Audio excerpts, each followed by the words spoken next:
So, man, I'll tell you what. That was a day yesterday of, and I'm going to state the obvious here. We should have Captain Obvious is probably too obvious a term, and Mr. Obvious has been used in the radio world locally, as we know. But when you state the obvious, we should have some sort of a sounder like duh, Jake. Everybody knows that. But that was yesterday, a tale of two different, it was like four different games in one between Indiana and Purdue, right? What are you people? On dope? That's right. I just handed out the ditto paper for Eddie, who is now sitting there taking a deep, heavy sniff off of it, right? I think yesterday what you saw, and I'm going to state some of the obvious, but then we're going to get more into the nuance of it, and there's plenty to talk about today between Indiana and Purdue, between the fact that we're getting set for the racing season. The Pacers are really kind of clicking along on all cylinders here and have a big test again tonight on, the proverbial. Sega Baba. And it's not a Sega Baba. You wanted to say it. It's okay. I've always thought this. I've always felt like when you talk about back-to-backs in the NBA, that's only a relevant talking point if they are back-to-backs that are on the road. Home back-to-backs, I don't think, are as arduous, right? It's when you've got to go to Milwaukee, play, and then the next night you're in Chicago and you play there.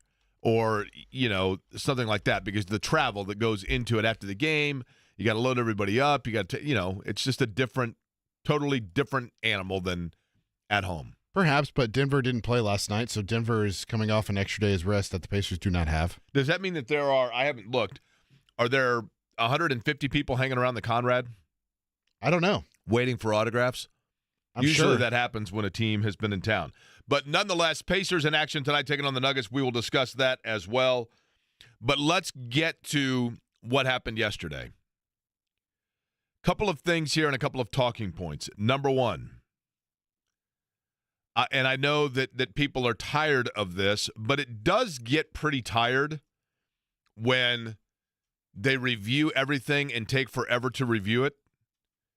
Now, it's a rivalry game. And in a rivalry game, you always have players, and especially, part of what makes that a rivalry. Like, I know that we say that, this game is huge for Indiana. Does Umar Ballo really feel the same way about this game as does Braden Smith? I'm trying to think of a marquee player for Purdue that doesn't have necessarily connection to the state of Indiana. I mean, they've got a lot more, a lot of their integral players are obviously Indiana ties. But historically speaking, when Carson Edwards first got to Purdue, did the Indiana rivalry mean as much to him as it did Jordan Holes? But the big moment yesterday was Mr. Basketball and Mr. Basketball crime. You got Anthony Leal and Caleb First early in the game going down, and brace yourself, Indiana fans. I'm prepared for the heat of the arrows that are about to be slung my way by saying this. He blatantly and knowingly leaned back and racked Caleb First. Because he didn't just try to get his footing and happen to hit it in the Fort Wayne Jewels. He kind of pulled forward for a second, almost like a mule kick, and then backwards. And it was a very good, in Anthony Leal's case, it was a strong awareness of what was behind him. And then Caleb First is like, what in the world? Now, that didn't in any way, shape, or form impact the way, it might have impacted the way Caleb First, talked for a few minutes and then maybe gave him a stomachache, but it didn't impact any momentum in that moment. Because Purdue obviously went on that big run. Indiana was able to go on a bit of a run when Braden Smith came out of the game. Then Purdue goes on a run to close the half, and it really did look like, okay, the final lock is being hit on the padlock of the Indiana season. Purdue is going to ultimately put them out of their misery, and any talk of Indiana being on the bubble and trying to salvage itself is going away here because Purdue is going to embarrass them. Double-digit lead going into the half. And then what happened? What happened was what we saw were two programs, not in totality, but in terms of the moment, going in opposite directions. The definition of a great team in college basketball, a great team in college basketball is one that doesn't go through lulls. And the reason that makes them a great team is because 99% of teams go through lulls. You just do. You go through, it happens in your work life, it happens in whatever, it happens in your relationships, whatever. Like, everybody goes through periods where you just, it's the depth of winter, you're in a rut, whatever. Great teams avoid that, and it is very few and far between the teams that avoid it. It's why it's been 49 years since there's been an undefeated national champion in college basketball. And by the way, the last one was Indiana. They should mention that more often so that people know. When you look at Purdue the last 2 years, but notably last year, what made Purdue a great team last year? They didn't really go through lulls. They were able to maintain. It is hard. It is really challenging to maintain a high level or to get your maximum level consistently for a season. And Purdue right now, for the first time, is being battle-tested because they have hit a lull where it's a combination of two things. The first being, I think people have kind of figured out what the recipe is against Purdue. We have discussed that. And the second being, then once you lose a couple, and now all of a sudden, it's like, man, every door that I'm trying to open up is locked. I mean, nothing is going my way here. And Purdue finds themselves in the midst of it, and I think one of the things that people have figured out is that, for the most part, if you can keep Trey Kaufman-Wren and Braden Smith in check, they don't have enough weapons elsewhere and enough versatility of style to offset that. And Indiana yesterday again exploited that. And then you get, obviously, just the momentum of that building and Indiana starting to hit shots, and one thing leads to another. And it wasn't like some furious while it was happening, you weren't saying to yourself, what in the world? The roof is caving in on Purdue. It was almost like methodical. But what Indiana did, and where I give Mike Woodson a ton of credit, is Indiana figured out, Woodson sometimes adjusts himself out of situations. Yesterday, he made proper adjustments but stayed with what worked. And part of that was, as we've talked about, the challenge of Renew and Ballo on the floor at the same time. But against Purdue, they knew that down low is where they could exploit things, and Renew in general, they stick with that, and Renew was sensational. Perfect from the floor, great game for him. You had to kind of get him going a little bit coming off the injury. And Goody continues to be a really good player for them. Now, there were a couple of things that took place in that game. Yes, the Indiana-Purdue game yesterday may, in fact, have been a boulder in the stream game for both programs for this season. I don't mean in totality. For Indiana, that might have opened the door back up to them trying to work their way back towards the bubble. Because if you look at the remaining schedule, it's very favorable for them. Sure, you got to go Pacific Northwest, and that's tough, the travel, Oregon and Washington. But Washington's not any good. And then you get at home, Penn State and Ohio State, both winnable. Indiana very feasibly could be 19-12 or even 20-11 going into the Big Ten tournament. You get one there, and then all of a sudden you're really in the mix.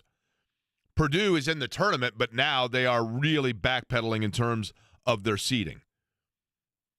But I heard last night the commentator on television say, well, this could be a season-changing victory for Indiana. I'm like, well, I'm not ready to go there yet. It's a little late in the year for, like, now all of a sudden they're going to be this hot team that's going to blaze their way and catch fire a la 1981. I mean, let's not get ahead of ourselves. But it keeps the conversation alive. And then the other conversation that came out of yesterday is that of the coaching situation in Bloomington and the opinions of Matt Painter. Here's the thing about Indiana. We know that Matt Painter grew up an Indiana fan. I mean, he's on record of saying that. He has a great love for Indiana. I've mentioned 1,000 times, I'll make it 1,001. When they were in high school, Todd Leary and Matt Painter were on a basketball trip together, like an AAU trip, and they were discussing where they were going to play in college. And Painter was pretty much locked in on Purdue, and Leary was pretty much locked in on Minnesota, I think it was. And they were discussing the fact that if Indiana had a scholarship open up, that it would probably be one of those two that would get the offer. And Jay Edwards decides to go pro, probably got kicked off, but decides to go pro. And so a scholarship opens up, and it is Leary that gets the call. And he calls Painter and says, man, like, I mean, they offered me, so I'm going to Indiana. And Painter says, okay, well, I guess I'm going to Purdue then. That's not to say that he settled. I mean, obviously Matt Painter now has a great love for Purdue, was a good player there, and has been a fantastic coach, a top 10 coach. Matt Painter, in all reality, if you were to put truth serum in Indiana fans, if I said to Indiana fans right now, look, you got a blank check, Brad Stevens is not coming, Dusty May is not coming, and your choices now are Ben McCollum from Drake, Mick Cronin from UCLA. I'll throw Brad Brunell from Clemson in the mix, Bruce Pearl, or Matt Painter.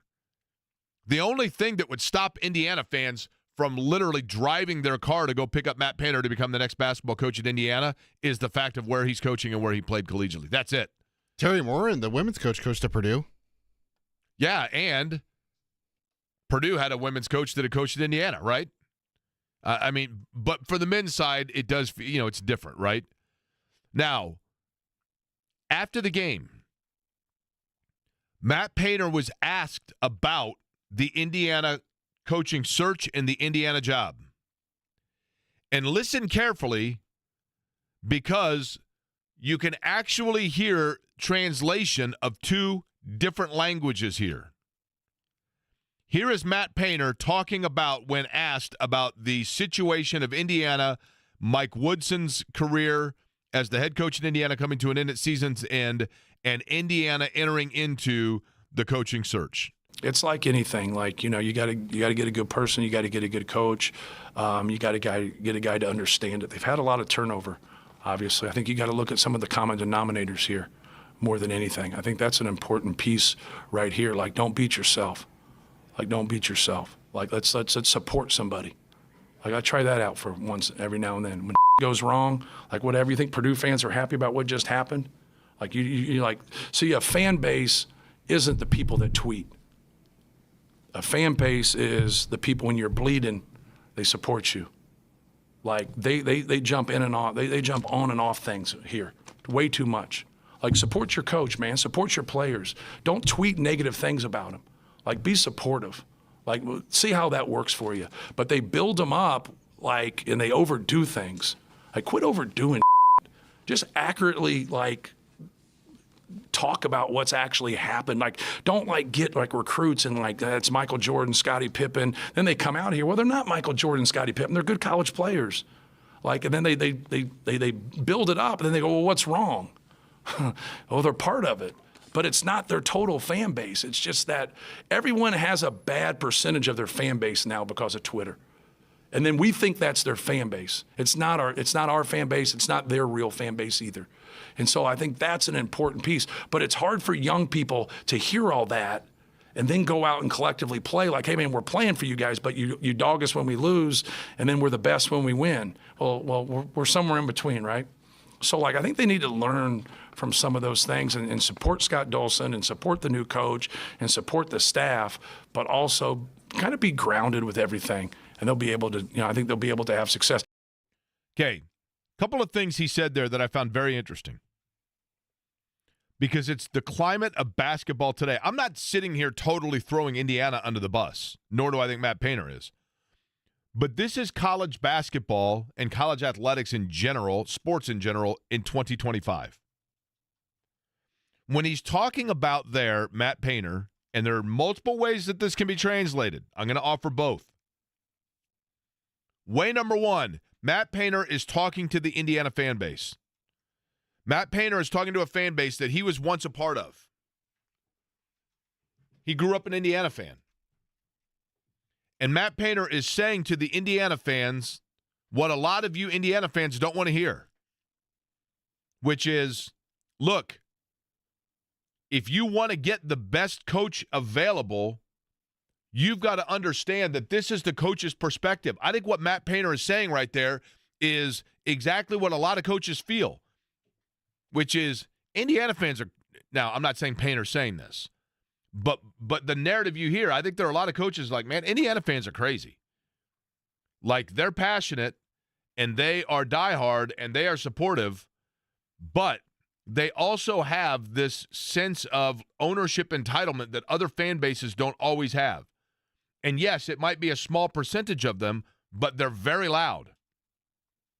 They're very vociferous, and they're very persistent. Take recruiting, for example. Hunter Perea, Deron Davis, Romeo Langford. I mean, I could go on and on and on, et cetera, et cetera. Those players, when they announced for Indiana, I mean, it was like Cannon Carlisle. It was backflips. It was, oh, my gosh, here we go. Hoosiers, let's go. I'm going to post the meme of the waving flag, top 50 player. This is what I'm talking about. I'm going to wear my candy striped pants and show up at their high school and wait in line in the cold for 3 hours to get an autograph and whatever else. And then when they don't play well, I'm going to remind them that I sacrificed that. I gave them my hard-earned time. I gave to the NIL collective. Why is he not playing more? And when Matt Painter is saying you jump on and jump off things way too much, he's talking about exactly that, the emotional state of the Indiana fan base, which, I mean, listen, guilty as charged right here. 1988, Indiana loses first round of the tournament against Richmond, and I'm beside myself.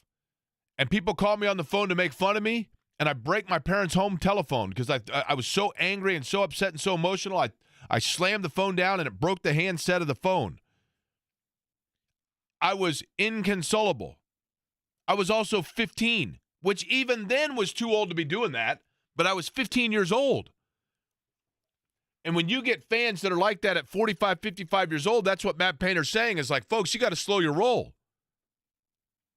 You can't be way high, way low. His comments about the status of Indiana and their coaching search actually were a lot like that game.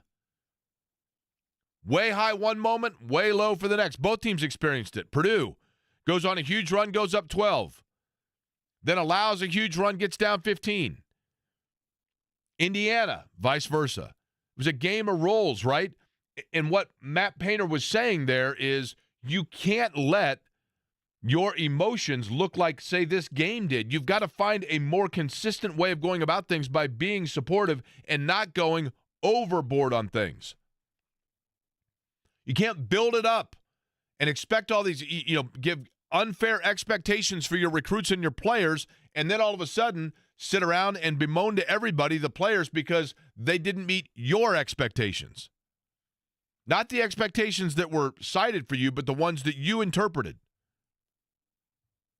And so Painter gave a dose of reality to the Indiana, to the fan base of any university, but to Indiana in particular, and I think that the NIL has a big part of this, not to be old man yelling at clouds. I have no problem with players getting their proper due because people are going to watch games because of what they are doing. They are entitled to that slice of the pie. The problem is when those collectives and that money is coming from the fan base and the alumni throughout their own basically deposit of their interest, then they feel a sense of an ownership or entitlement on the program and its trajectory, and they feel like that gives them more power within their voice. And Matt Painter is saying, I get that that's how things are today, but you got to slow it down with whoever comes in next. But is it possible also, multiple translations here, just like that game yesterday, can be seen in different ways. Is it possible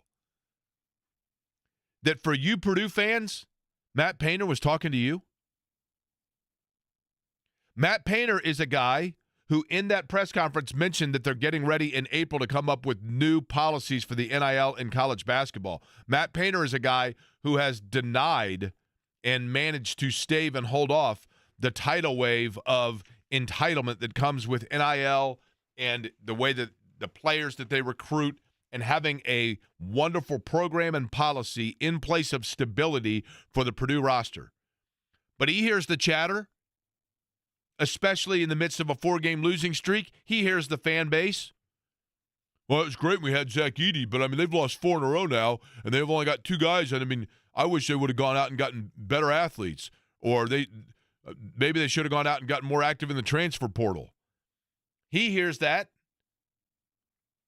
And knowing of the continued wave of the NIL movement and the direction and the trajectory of college basketball, and knowing that right now Matt Painter is kind of the iconoclast that stands for some morality or scruple of the way that his program is built, but knowing that at the same time that water is coming through like a geyser.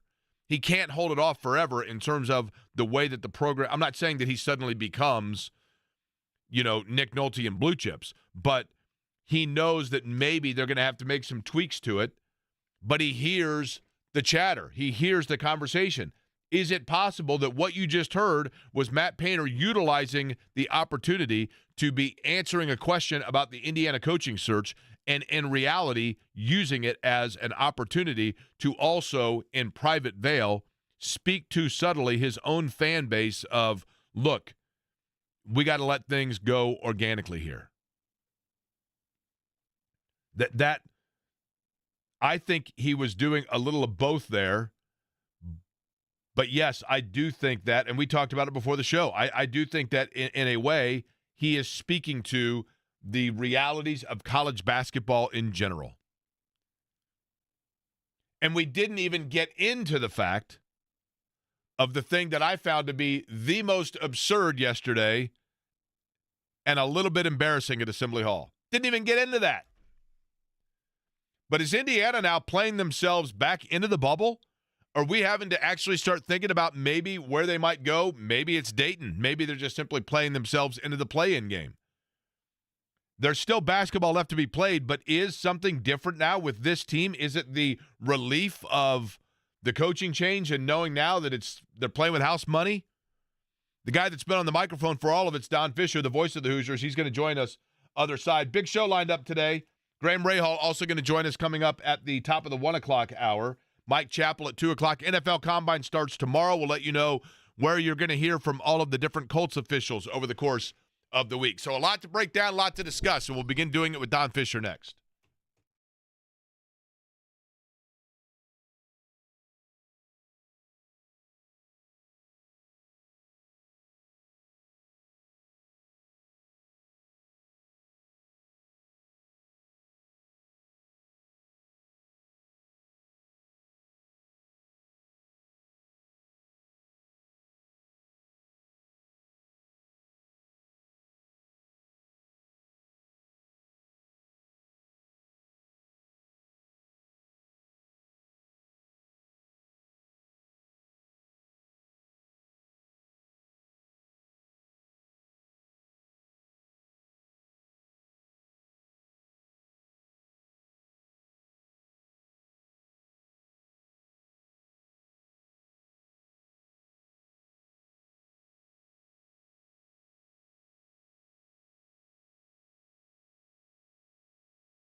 It's 12:30. It's Fish. Here is Galloway with the basketball.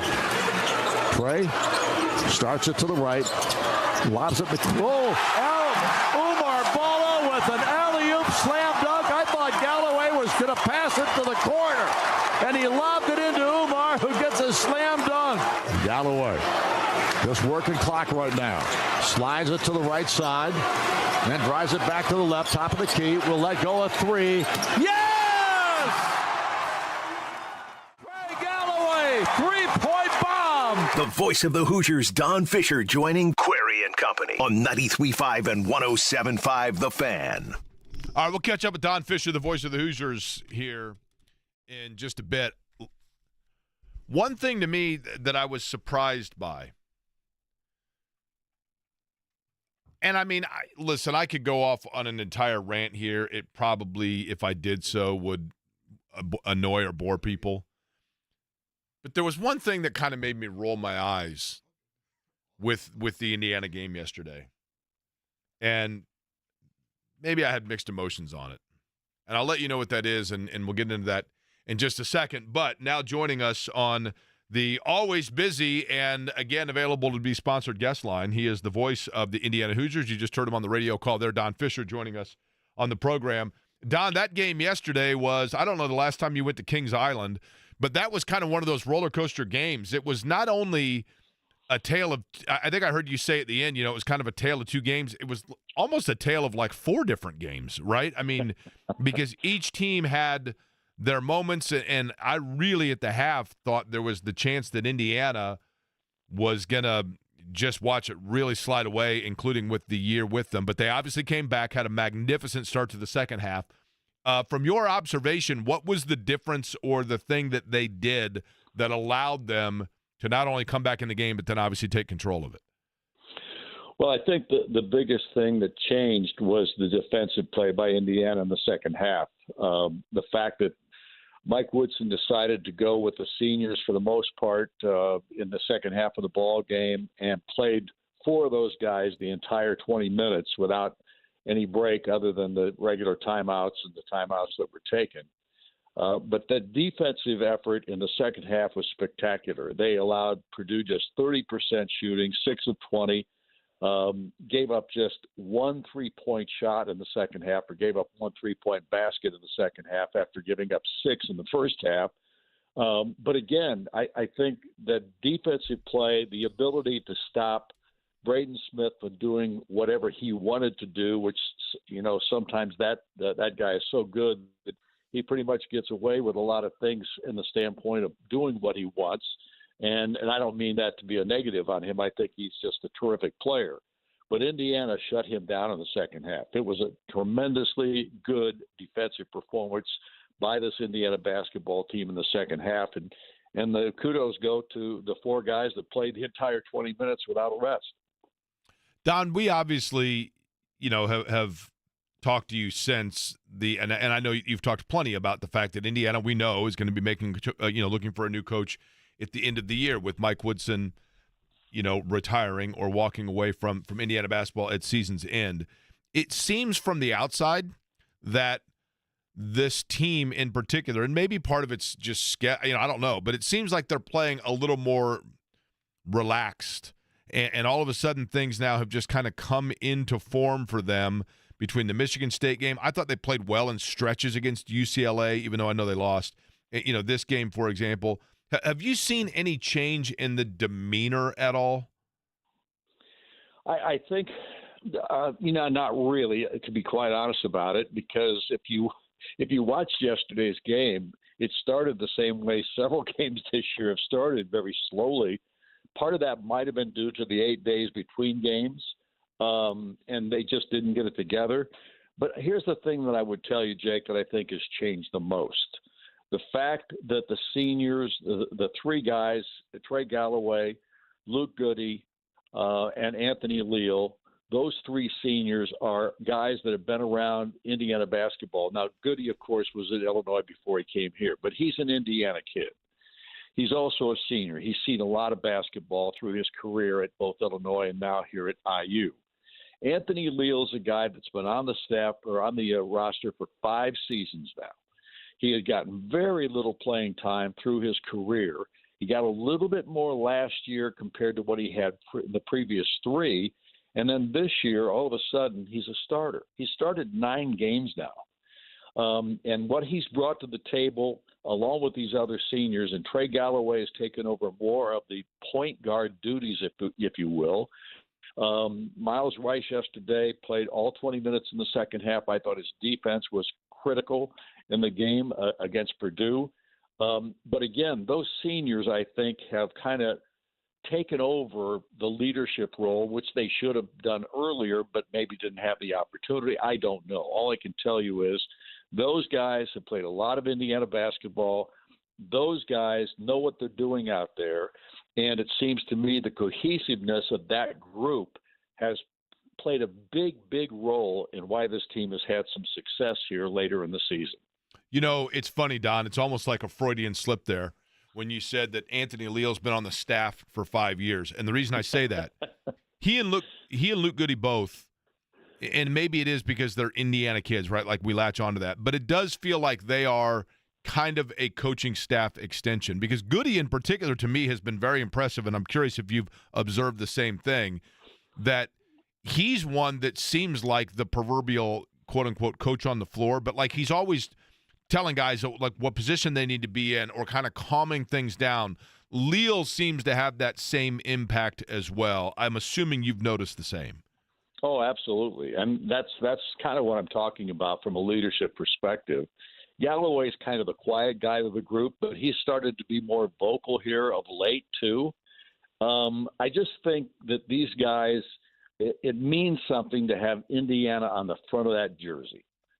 Maybe that's the best way to say it. The pride, what Indiana University basketball has meant to this state, understanding that, how important it's been to the fan base, those kinds of things.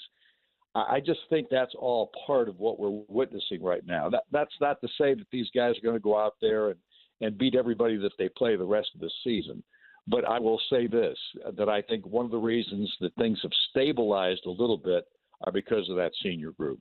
Now, for Indiana, and Don, I think Indiana is back into the conversation here of, certainly working their way back towards the bubble of the NCAA tournament, and they have a very, I think, favorable opportunity to finish strong because, and I mean this is no disrespect to say Penn State and Ohio State at home, but you get that two-step in the Pacific Northwest, which is a tough travel deal. I get it, right? But is there a danger in now focusing from a team standpoint on, guys, if we finish strong here, here's what's there? Can you get too big picture there, or do they just literally have to do the proverbial game at a time? What do you think is the overall, I guess, strategy from a coaching standpoint? Well, I don't think there's any question. You cannot look past Penn State on Wednesday. Penn State's not a great basketball team, but they are a team that can beat you. Indiana would have probably played one of their best games of the season when they played them at the Palestra back on January the 5th and won that ball game in Philadelphia up against a hostile crowd in Philly, even though it was played in a smaller arena. That place was loud, and obviously Indiana was able to overcome that scenario and beat Penn State, a team that has gone through a real stretch here during this season where they've had some real problems. I think they had just one win, out of 12 ball games prior to their victory over Nebraska the last time they played. I just look at Penn State as a team that last year and has had Indiana's number in the past. Last year, Indiana did beat them in Minneapolis 61-59. But prior to that, they had lost both games at University Park in Bloomington. They're a team you can't overlook. My feeling is this is a one-game scenario every time they walk out on the floor. They cannot look ahead. They can't start thinking about being on the bubble or making the NCAA tournament, any of that kind of stuff. Right now, it has to be a complete focus on playing the next ball game against the team that they're up against, and they're going to have to play their best in every one of them. That road trip is not going to be easy, as you've already pointed out. They're going to be out there for 6 days. They'll play Washington first, who's a team right now that's in dead last place. Penn State's right in front of them. So those are two teams that you can look at very easily and overlook. So you can't do that if you're an Indiana ball club right now that has struggled this year in putting back-to-back big wins together. And trust me, I think the Penn State game, if they win that ball game, is a big win. I know people say, well, they're not very good. Well, they're good enough to beat you if you don't play your best. Now, Don, I want to go back to Don Fisher in 1985. So you get home from a game, you take off your Izod shirt and your topsiders probably, right? You're listening to some Mellencamp maybe, getting ready to watch Family Ties. At that time, which of the two scenarios 40 years later would have been the least plausible for you to grasp? A, that Indiana would still be celebrating the chair throw, or B, that they'd be getting set to go to Washington and Oregon for a conference game?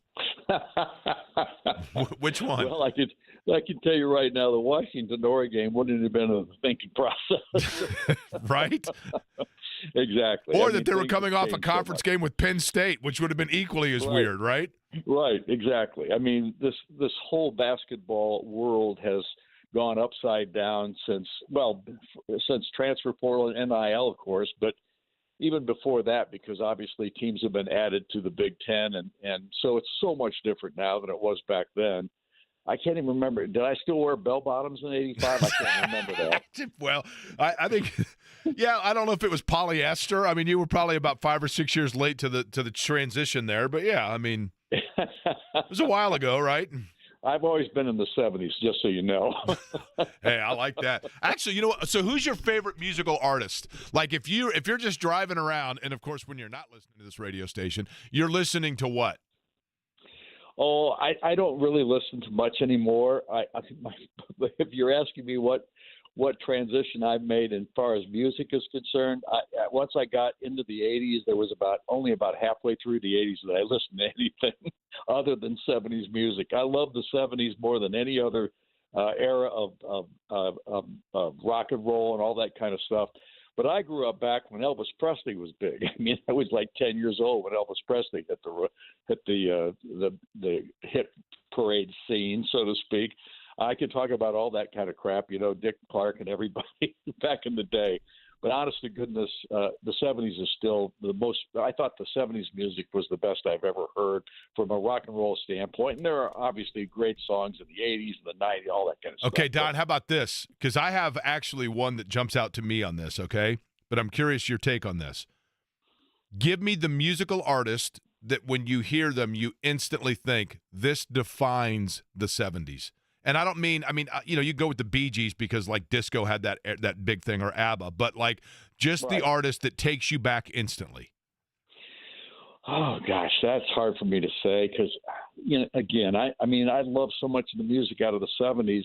I love the soul music in the 70s. I loved all that stuff. So it's hard for me to dictate that there's one group. But I've always loved the Eagles. I absolutely love the Eagles. I love the Bee Gees.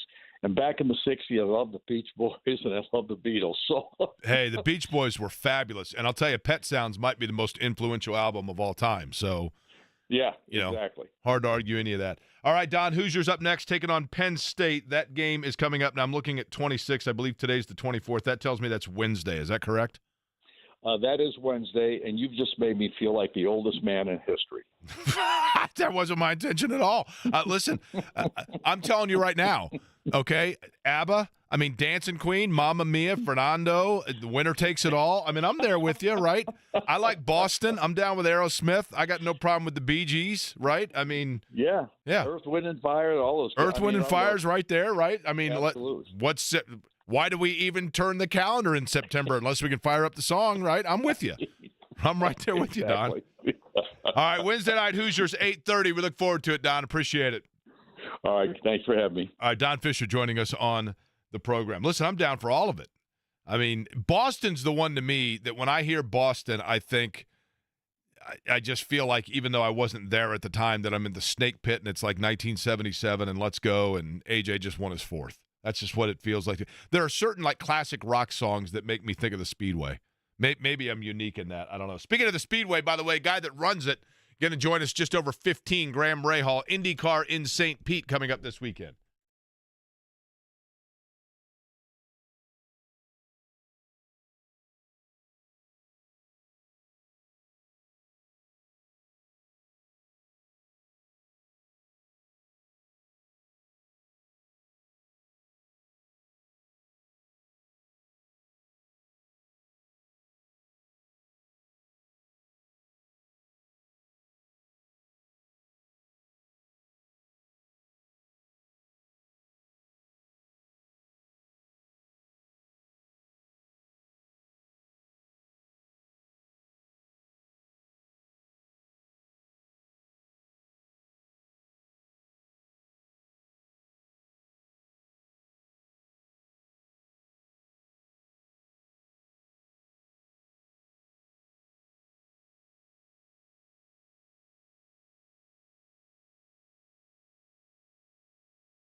with this a lot over whether or not to even bring it up, but I'm going to go ahead and bring it up, and then we'll move along.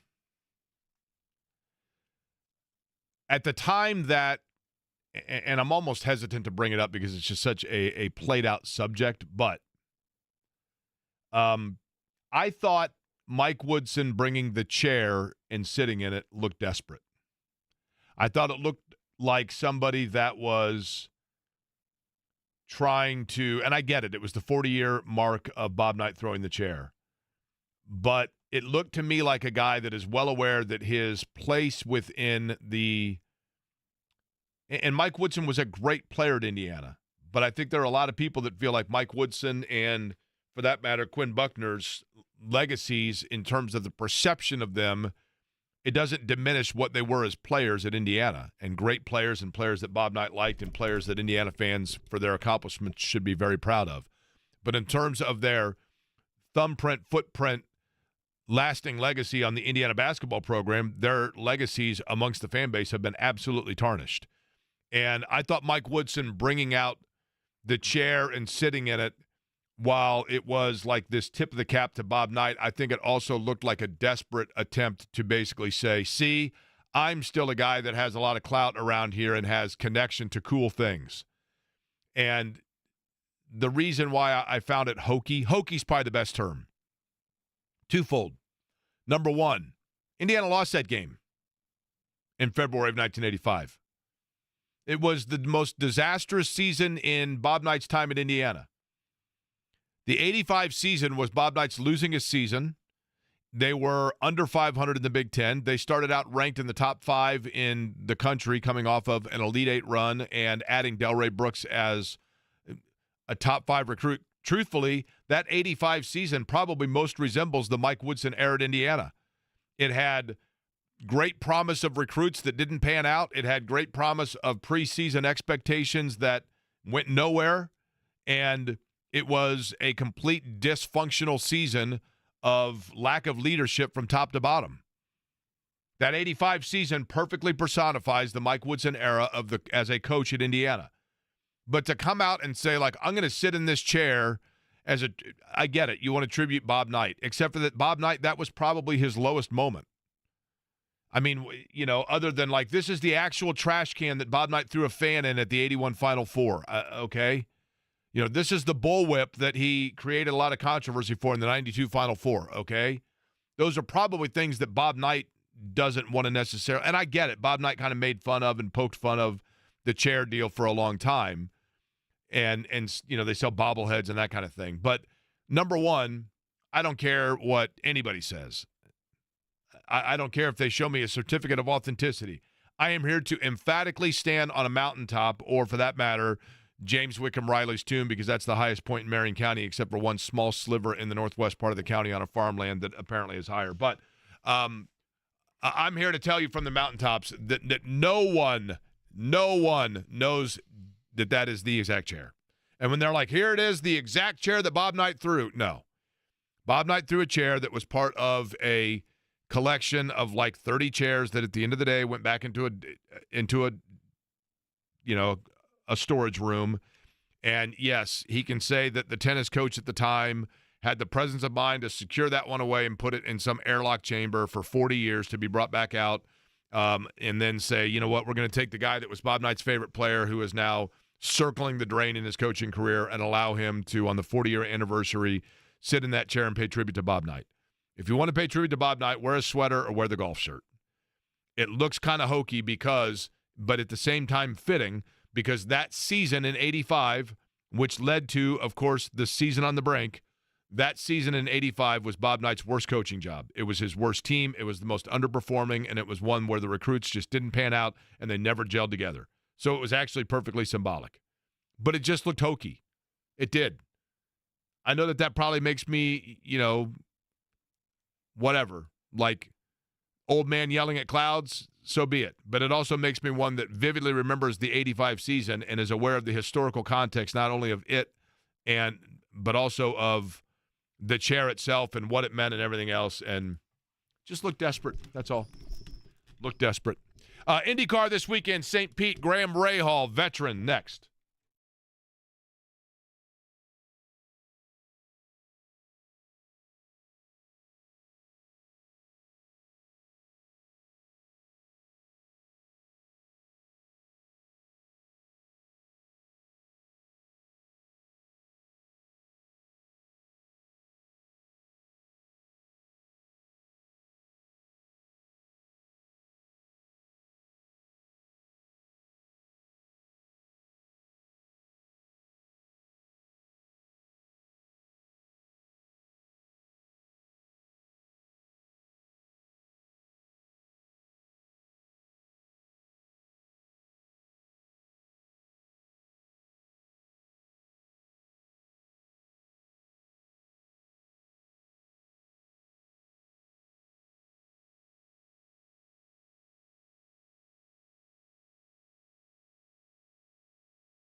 Really? Really? We're going with the Ohio State fight song?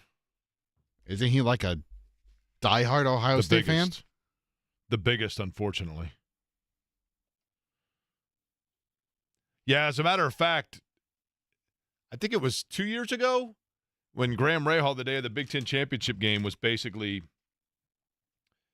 asking everybody and their brother whether they wanted to go because he'd bought, I think, a suite for the Big Ten championship game, thinking that Ohio State would be there, and they were not.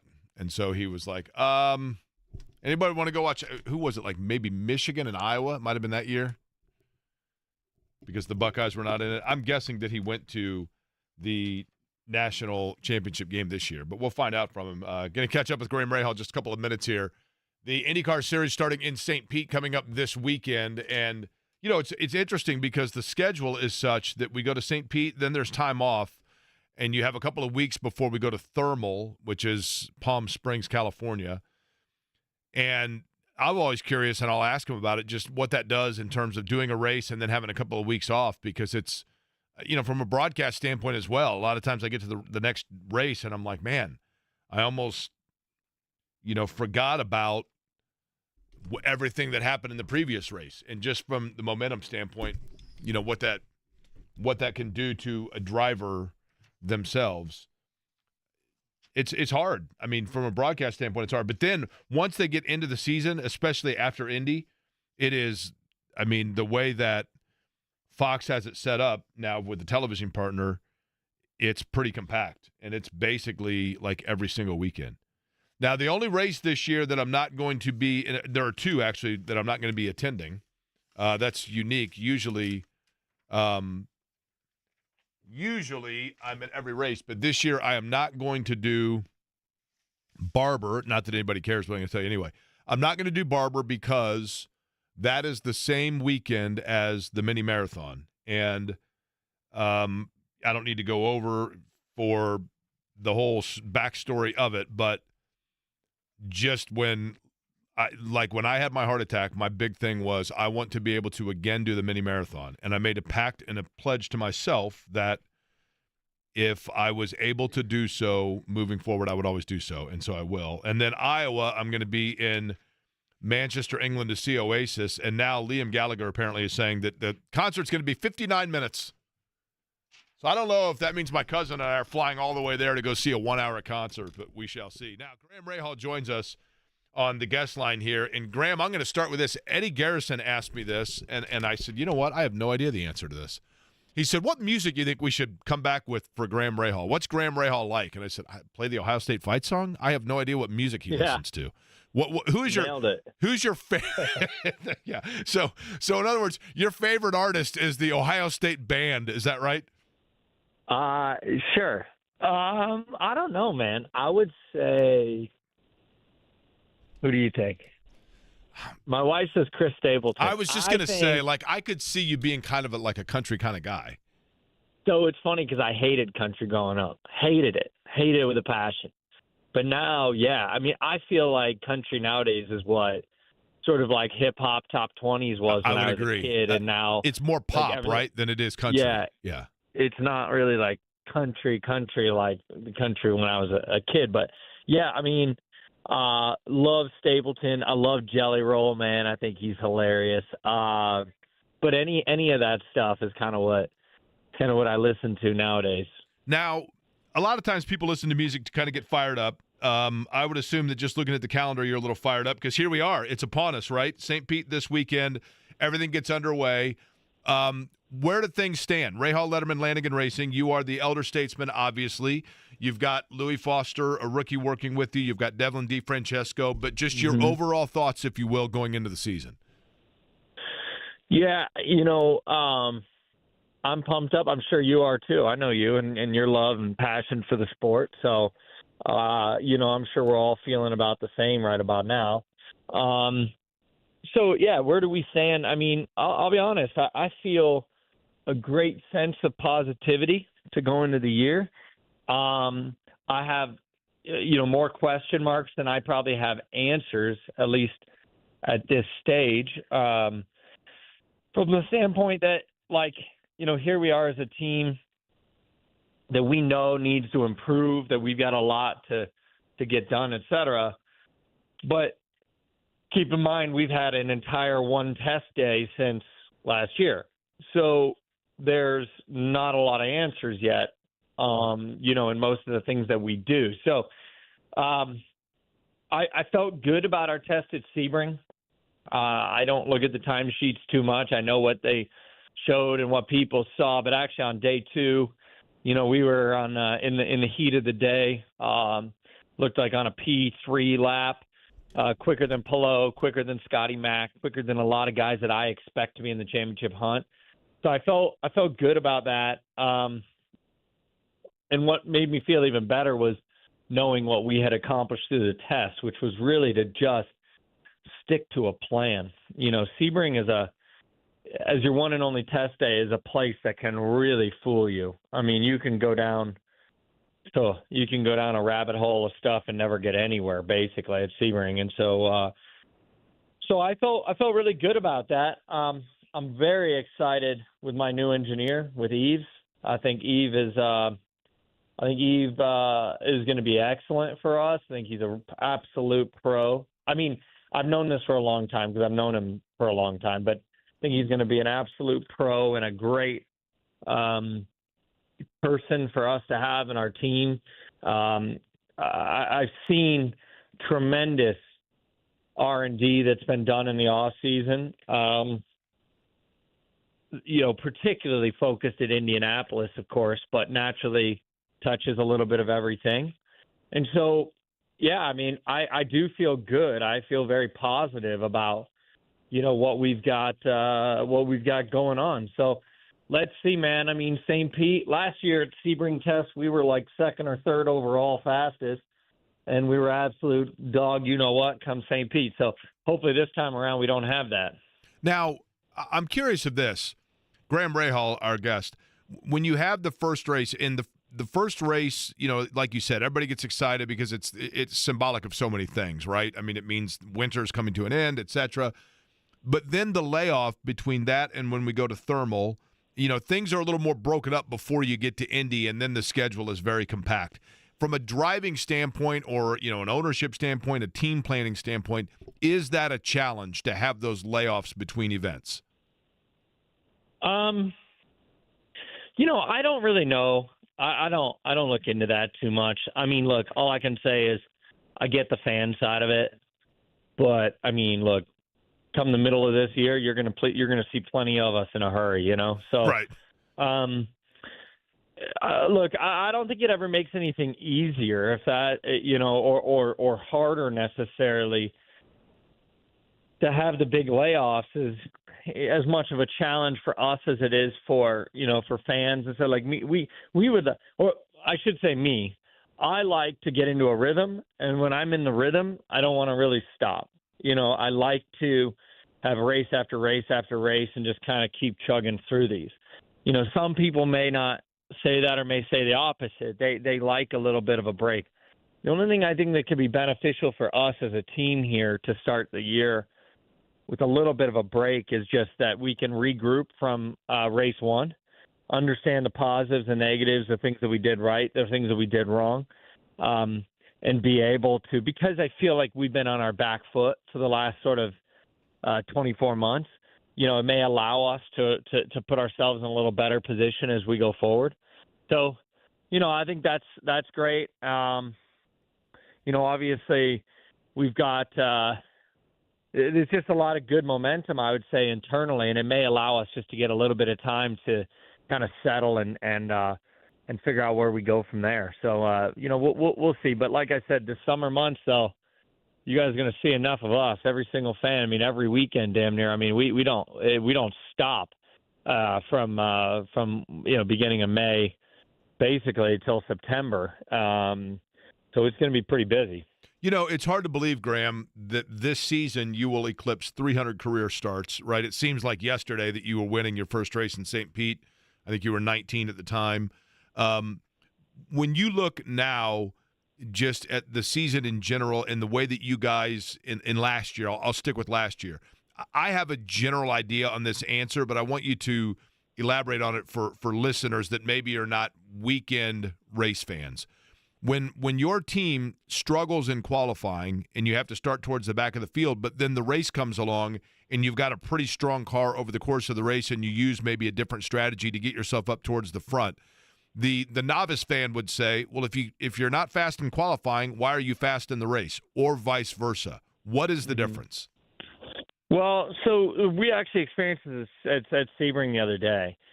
Our car, even at Sebring, on old tires, we could run around at 53.6, 53.8, up to 35 laps. If I watched Scotty Mack or if I watched Pelot or some of those guys on old tires, they're in the mid-54s, if not worse. But when new tires come on and you need to go push, our car really struggles with adding that extra 10% of braking distance or finding that extra 20 feet, in the brake zone or, being able to roll that extra 2 miles an hour through the apex of a corner. It seems to really exaggerate sort of flaws, which I know sounds crazy, but those are the things that make a difference. I'll give you an example. At Sebring, when I went from old tires to new, I couldn't brake not even 5 feet later without having excessive brake locking. And so that just makes it so, we don't maximize the braking potential or even the acceleration side. So it's like we're kind of at this level that like I can drive it and I can drive it consistently for a long, long, long time. But if I need to go and find, an extra tenth or two or three, I'm not going to sugarcoat it. We really struggle to maximize that. And I think Louis saw that at the test. I think Dev felt it a little bit. I think Christian felt it in the past, other drivers that are driven for us. So we've got a lot of work to do. But if we take sort of, 5% or whatever off of that sort of new fresh tire, qualifying pace, et cetera, then all of a sudden we are a team that don't degrade the tires and we can make it last forever. I think that's what people don't get. They are two very different things. And we've been good at part of it. We've got to get a heck of a lot better at the other part. And I would still say that we've seen that a little bit in preseason testing. Now, I'm also going to say, too, remember, we were on pole twice in 2023, right? So it's not like we can't qualify. We were on pole twice out of the last 4 races. But if you look at both those races, actually, Indy GP, we should have won. Had there not been the mysterious 10-lap yellow to start the race, which allowed Dixon to make it, we would have won that race by 20, 30 seconds. I'm writing down here, mysterious.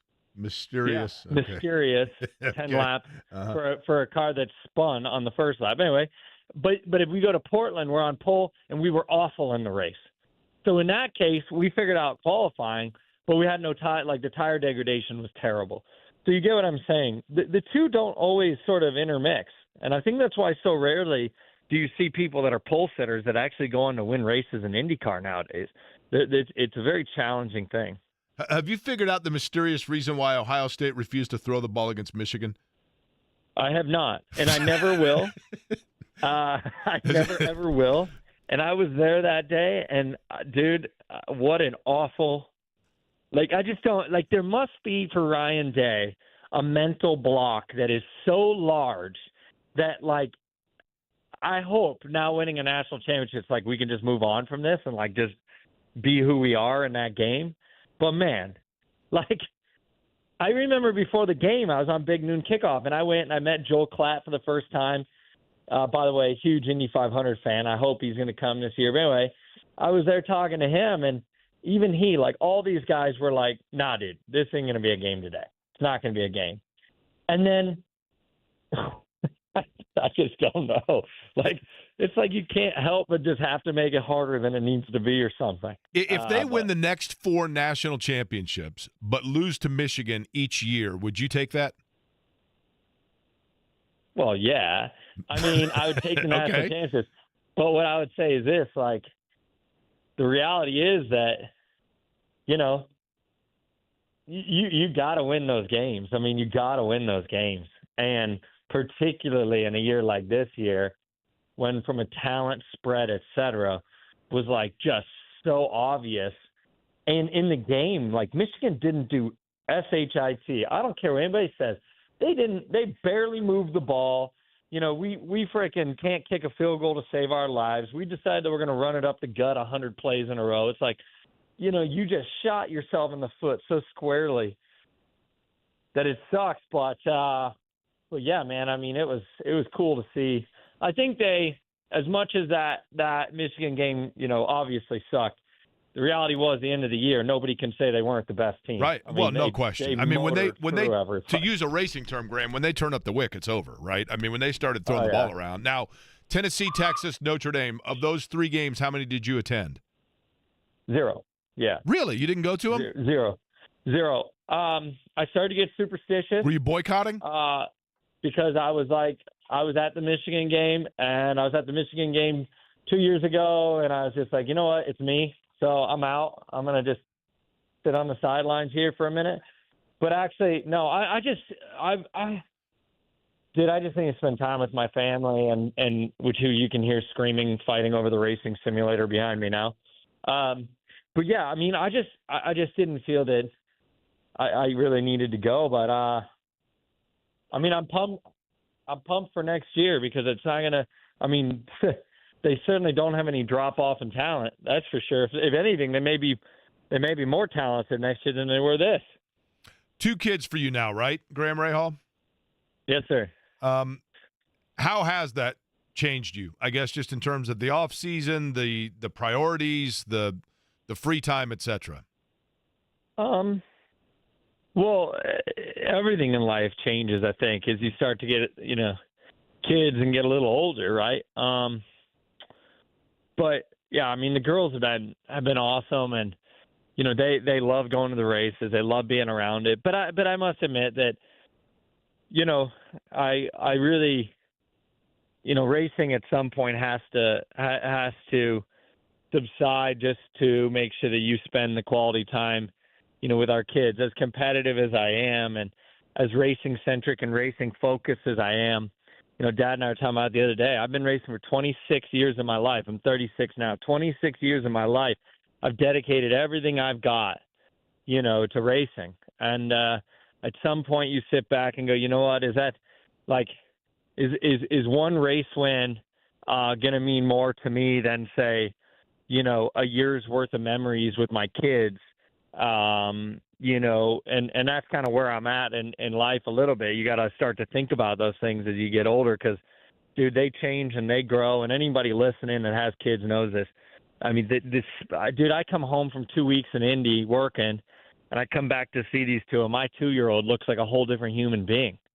And it's a wild experience, you know, but they've been awesome. They're pumped, and my oldest is so excited to go to St. Pete. She's so pumped about going to the races. She asks all winter about when we're going back to the racetrack and all that sort of stuff. So, you know, great memories right now, but they're growing in a hurry. That's for sure. And Graham, lastly, you know, you're their grandfather, your father-in-law. You know, we obviously know, and people, everybody loves John Force, right? He was involved in a terrible crash. He's worked his way back from that from the health standpoint, and they've been pretty transparent about his journey back. Just how is he doing, and how maybe has that changed perspective for you in terms of just priority and career? Yeah, I mean, he's doing good. You know, he's doing pretty good. You know, I think it was look. I mean, for everybody, including myself. I mean, I think it was very interesting sort of 6-month period there. You know, to figure out what's going on and how to make things better, and you know, what does the future look like, and all those sorts of things. I mean, those are questions none of us really knew an answer to, including the doctors. And at the end of the day, I think he's done a really good job recovering. He's in a pretty good spot, you know, adjusting to sort of the new norm of what life is, what his future is, what his career is, what his role is. You know, all of these things are extremely different now, but he's doing really well.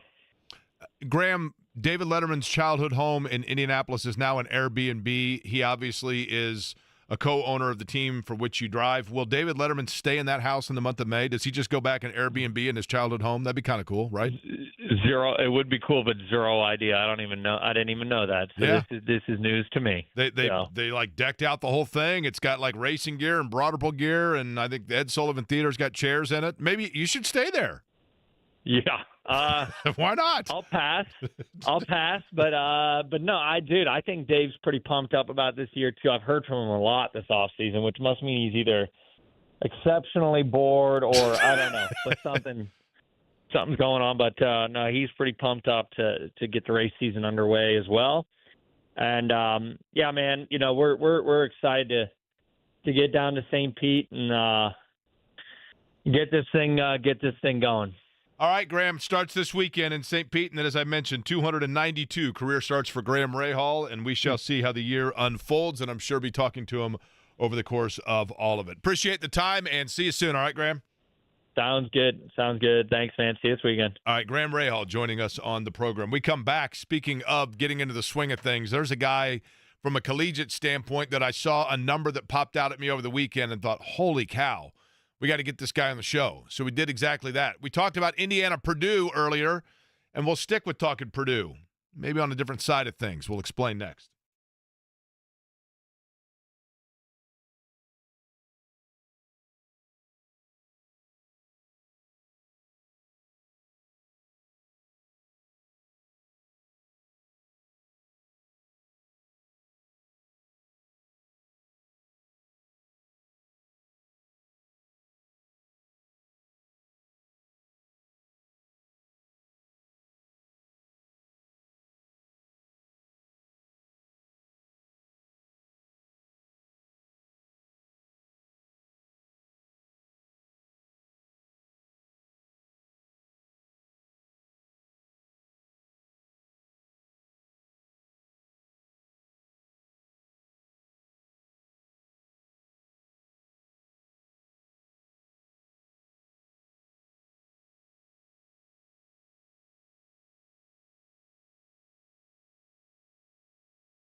We got tickets to give away, by the way, for the Dropkick Murphys and Bad Religion, as well as Luke Bryan. We got all kinds of tickets to give away today. We will do so between now and the end of the program. But did you get a hold of Logan by chance, Eddie? Not yet. Upcoming here in just a couple minutes, we will be talking with. Now, how about this? Purdue baseball is off to an 8-0 start. And we talked a lot about Indiana and Purdue from a basketball standpoint, admittedly. But from a baseball standpoint, I'm sitting there, I'm like minding my own business over the weekend, and I'm scrolling through the X-Post Twitter, and I see the following. Where does post come into that now? Isn't that what they call them? I guess, yeah. They're posts, not tweets Instead of anymore. a tweet, it's a post. Okay. Right? And isn't that right? And you repost it Yes. instead of retweet it? But don't most people, doesn't it kind of feel at this point like tissue and Kleenex? Oh, yeah. Tomato, potato, potato. I mean, but don't people normally say, I mean, what percent of people say X? Oh, I hear Twitter more than I do X. That's what I mean. It's 80 to 20, right? Yeah. So I'm sitting there looking at the X-Post Twitter, and as I'm scrolling through, I go, wait a minute, this has to be some sort of a misprint. Because Purdue's playing Niagara. Now, I don't know much about Niagara. They have beautiful falls, and we got the short end of the stick because Canada's got the better falls of the two, to be honest with you. But I'm looking at it, and as I'm reviewing it, I'm looking at Logan Sutter, who in one game for Purdue, and like I mentioned, the Boilers are 8-0, he goes 6 for 6 with 2 home runs and 5 RBI. He's batting .538 on the season through 8 games. And I'm thinking, this guy, and then I look it up, and he's from California, and he came to Purdue from junior college, and I thought, I want to know how a California guy ends up playing in West Lafayette, and in addition to that, becomes a guy that's going 6 for 6 at the plate, hits 2 home runs. Like, is he just – remember we talked to Ryan Klein just about being in the zone? Like, maybe he was just in the zone, right? He joins us now on the guest line. So let's go over this. 6 for 6, 2 home run, 5 RBI. That has to be your best game ever from the plate, correct? Yeah, I definitely think so. Now, do you believe in the zone? I don't know. You know, Ryan Klein was a basketball player at Purdue before you arrived in West Lafayette, but he had a game against Tennessee in the NCAA tournament where everything he touched is going in, right? And he believes in the zone. You're a hitter. Do you believe in the zone?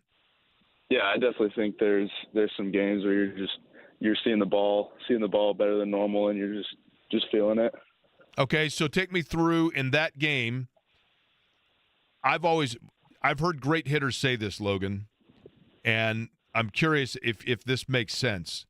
I've heard players say that when they're that dialed in, they can see the seams of the ball as the pitcher's releasing it, and it's as if everything is like quiet and they can see and they know exactly where they're going to be able to place the bat. Now, is that overstating it, or is that a fair statement? I'd say that's a little overstatement. I mean, I think you're just kind of seeing it a little bit better. Your body's just moving a little bit better, a little faster. Okay, you are a senior, correct? Yes, sir. You're a native of basically suburban Sacramento, or like an hour outside of Sacramento? So, yeah, 30 minutes. Okay, are you a Kings fan? I am.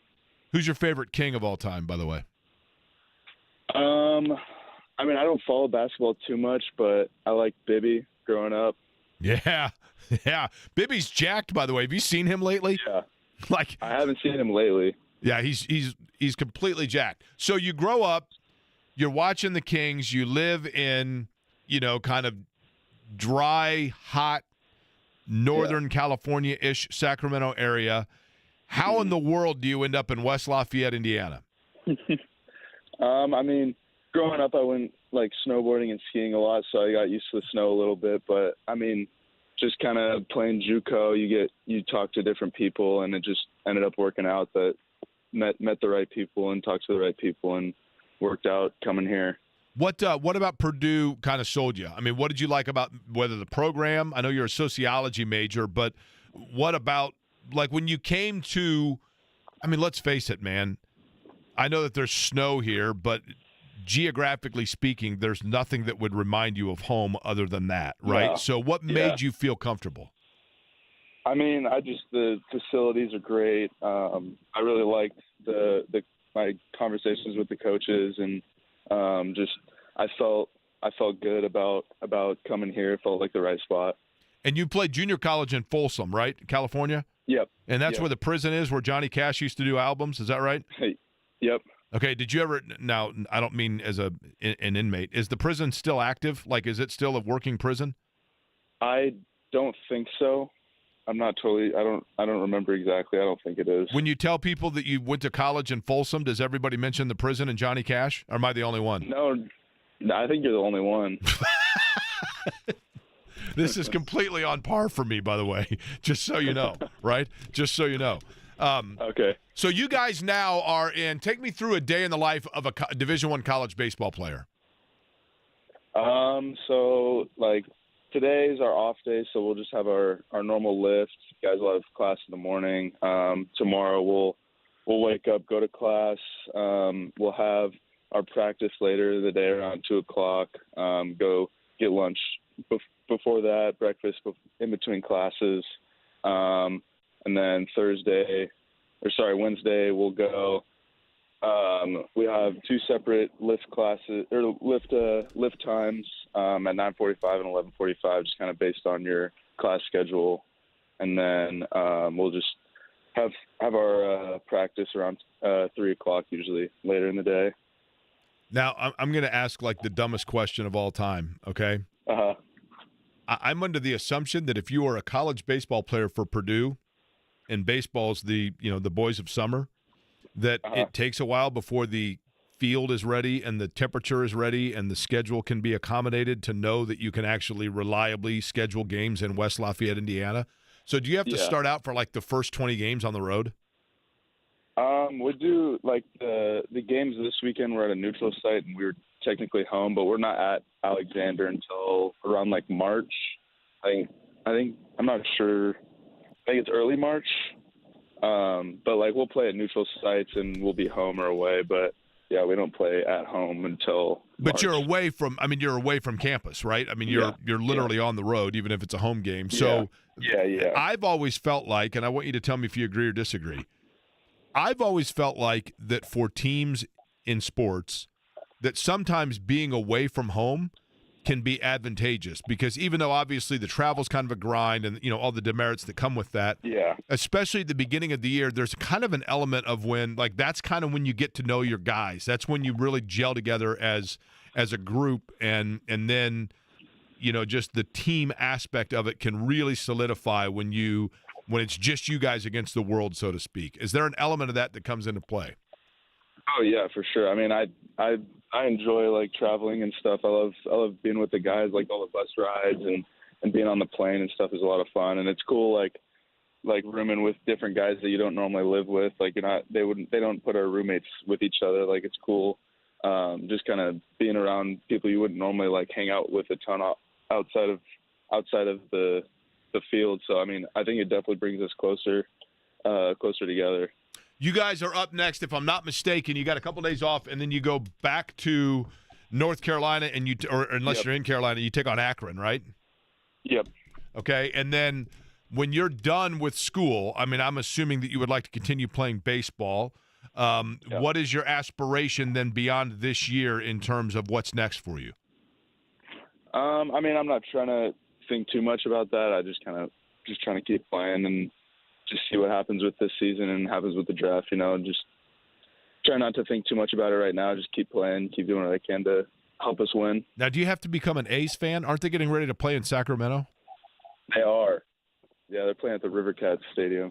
So like, are all your buddies all jacked up to go watch the A's play? Isn't it a stadium that seats like 10,000 people? Yeah, it's a pretty good. The stadium there is actually really nice. I've been to a lot of games there. It's pretty sweet. I think they'll probably get a lot of fans there, a lot more than normal. So you grew up an A's or a Giants fan? I imagine one of those two has to be the closest to where you grew up, right? The Giants are closest, but I'm actually an Angels fan. That's cool. Yeah, Mike Trout. I mean, that's cool. Nothing wrong with that, right? Yeah. All right, so it is Purdue taking on Akron. That's going to be conveniently in Holly Springs, North Carolina, coming up on Friday, and the hottest hitter for the Boilers. Try to deliver for us. No pressure here. If you could go 7 for 7 instead of 6 for 6, that'd be cool. That would be pretty sweet. Now it's Sutter and not Suter, right? You're not related to Bruce Sutter, correct? No, I'm not. Okay. Logan Sutter joining us from Purdue Baseball. All right, Logan, we'll get you back to lifting, and I appreciate the time, and congratulations on an unbelievable stat line against Niagara. Thank you. Thank you for having me. Logan Sutter on the program. Now, I should have asked him his thoughts on the Indiana-Purdue game over the weekend and whether or not he thought, because if you're a Purdue fan, you're convinced that Anthony Leal racked Caleb First. If you're an Indiana fan, you're convinced that Caleb First lifted his leg up to prevent Anthony Leal from getting back into the game, right? Eddie, your thoughts on it? I don't really have an opinion, Jake. You're a neutral observer? Yeah. You're just sitting there peeling your tangerine? Is that what do you have there? Let me see. Eddie has brought with him a delightful small citrus fruit. Do we know if this is a mango or a tangerine? Tangerine. And you just brought one? You have 2 of them. I do. Okay, well, that's exciting. And are you like a tangerine a day guy? 2 tangerines a day guy? No. You just were at the store and decided tangerines look good? I have a whole package of them, or I had a whole package of them. There's only, I think, 2 left. Are prices of tangerines going like way up? Is it like eggs? Are they the eggs of the citrus world? I'm not sure. Nice toss. Did you watch yesterday you were obviously working the Pacers broadcast, but before that, did you watch Indiana-Purdue? I watched a little bit of it, yeah. Overall observation from it? So I think the reason why Indiana went on that 28-3 run is because I turned the game off at halftime.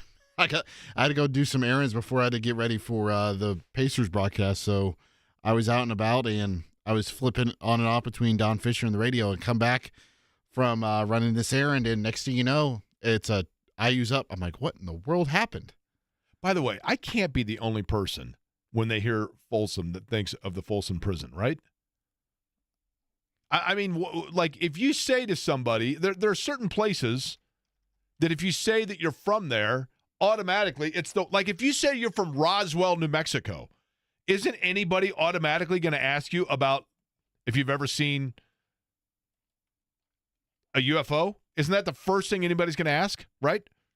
If you're from Indianapolis, have you attended the 500? Correct. I mean, maybe now people ask more about Peyton Manning or Andrew Luck, but for sure, like growing up, you say you're from Indianapolis, absolutely, like the Indy 500, right? Mm-hmm. I mean, if you say there are certain towns that they're only known for one thing. I mean, what Folsom, California, what possibly would it be known for other than Johnny Cash live from Folsom Prison, right? See, I had no idea about that. You just educated me. Do you think he knew about it, or do you think he was being folksy? Ooh, that's a good question. Do you think he was like, what is this guy talking about? I did an interview with this radio guy, and he was asking me about, for some reason, was asking me weird stuff about some prison. You think that was something he had to learn in like history class, or there was a pop culture class maybe in high school? I mean, did you see Walk the Line? What? Walk the Line, the movie about Johnny Cash. No. Joaquin Phoenix was in it. I haven't seen it.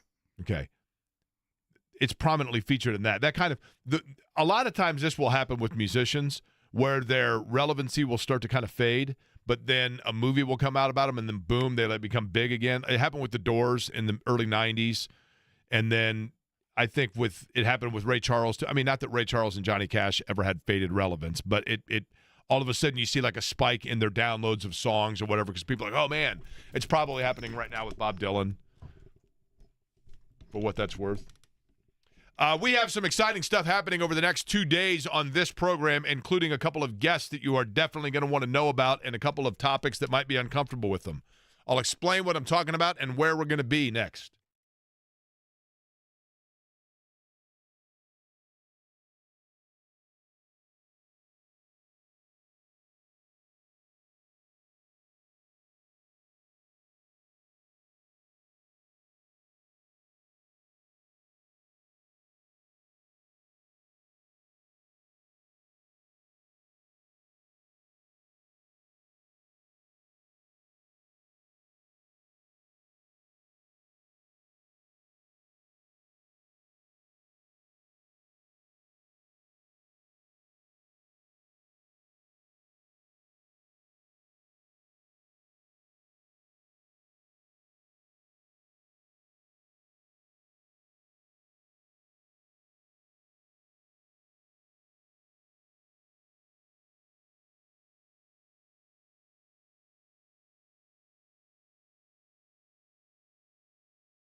So we will not be stuck in Folsom Prison like Johnny Cash, but we are going to be at the NFL Combine over the next couple of days.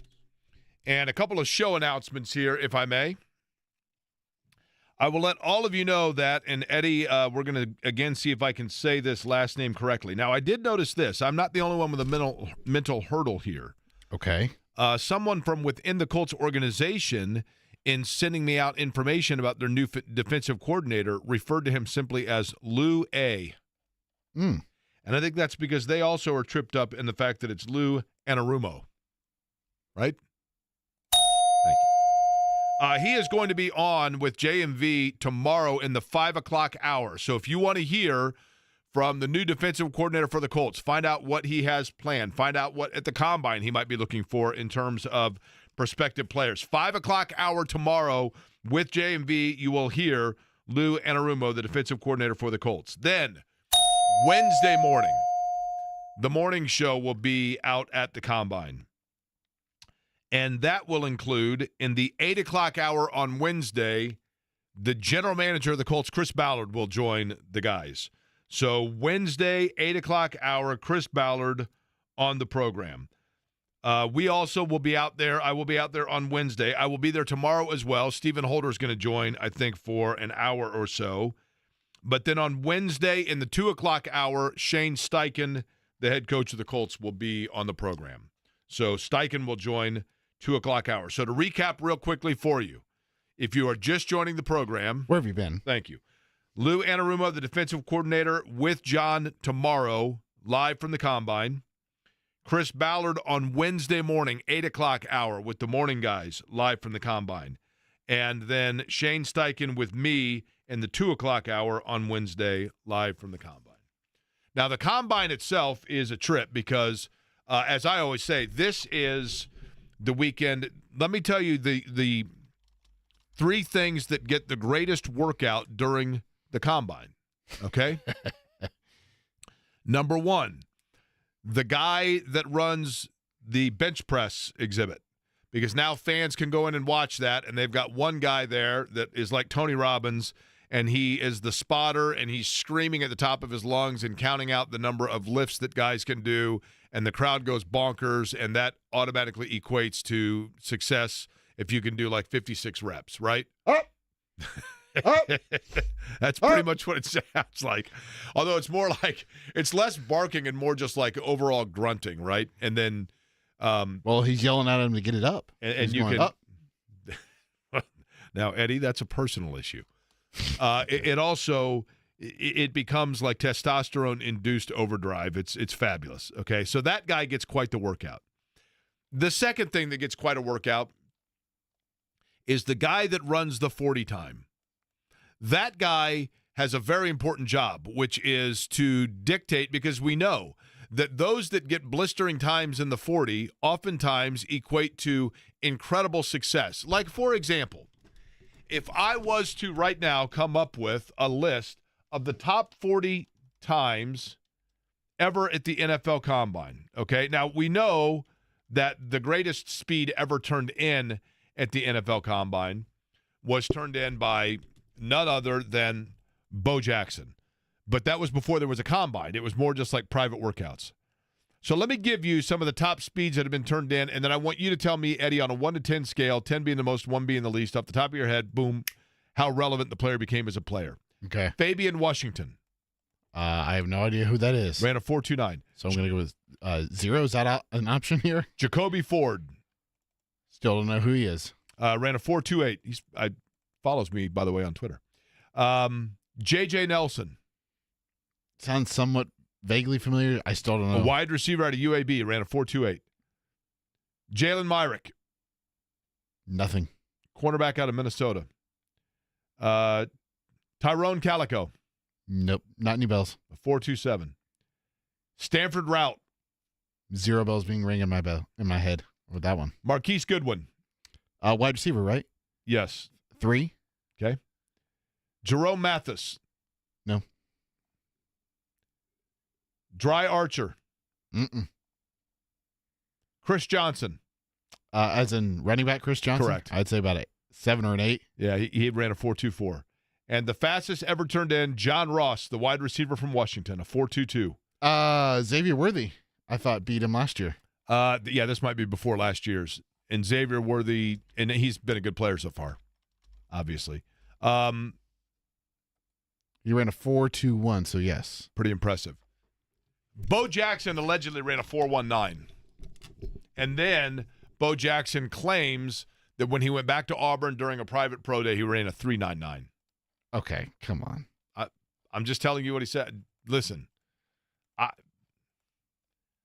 that sounds preposterous, but I actually believe it because it's Bo Jackson, because he's the greatest mythical figure of my lifetime. 10 yards a second?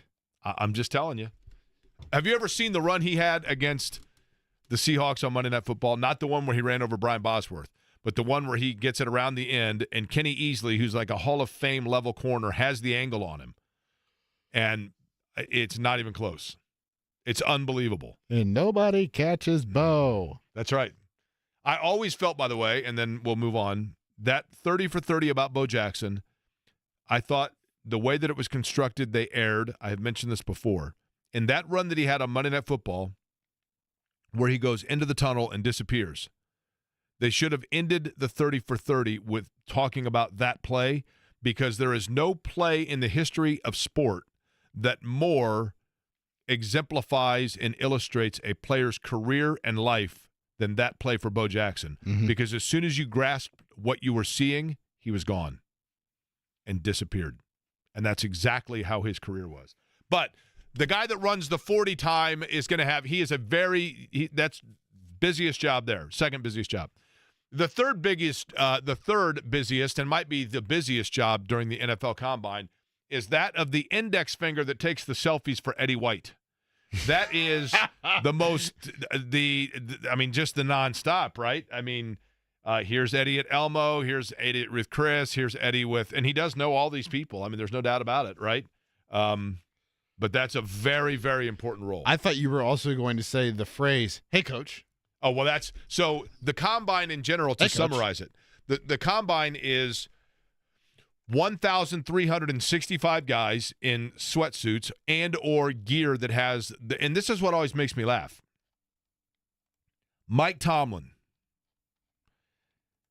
Sean McVay, Nick Sirianni, guys that are everyone knows who they are in football. Mm-hmm. They might wear a pullover that has a small eagle on it or a Steelers hat.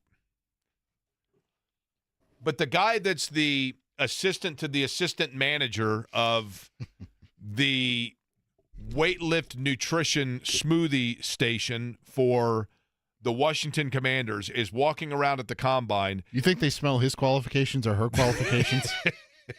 That's right, Rat.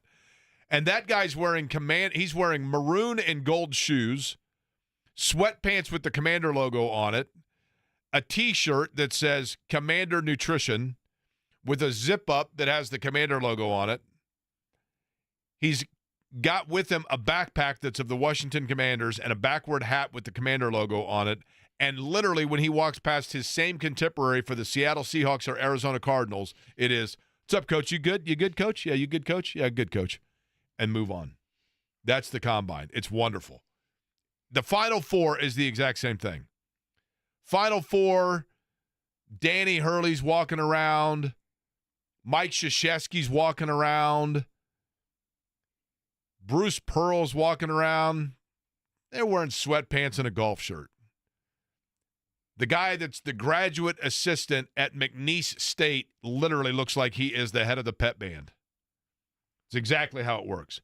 We have tickets to give away for the Dropkick Murphys, by the way. So when the Combine's going on, we're going to be right in the shadows of the Everwise Amphitheater at White River, which is right there just past the Victory Field. And it is wonderful in the summertime. And on August 5th, Dropkick Murphys and Bad Religion are going to be playing.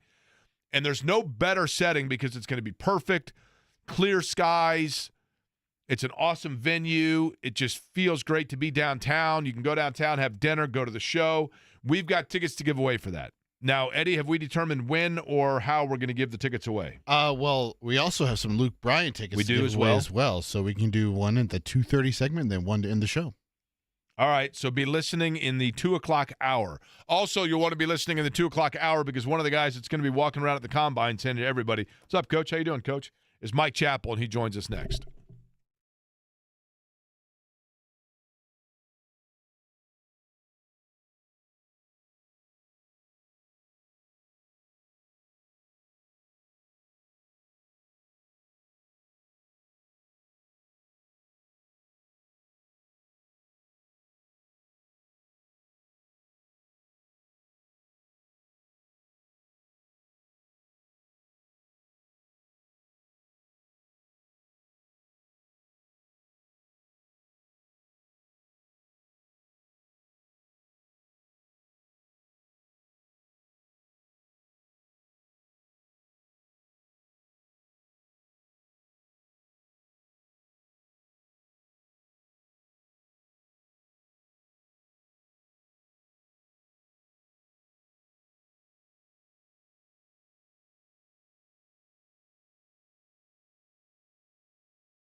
How great was it yesterday?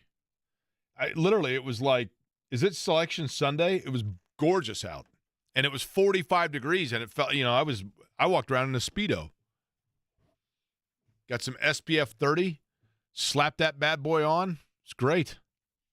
I'm sure Mike Chappell is thrilled to be waiting on hold. He's now picturing you in a Speedo. Let me tell you how critical this time of year, the things that you have to do to prepare for it. I have an electric razor dealio, and I bought a contraption off the Amazon that you snap it into, and then you can that way reach over and do your own back trimming.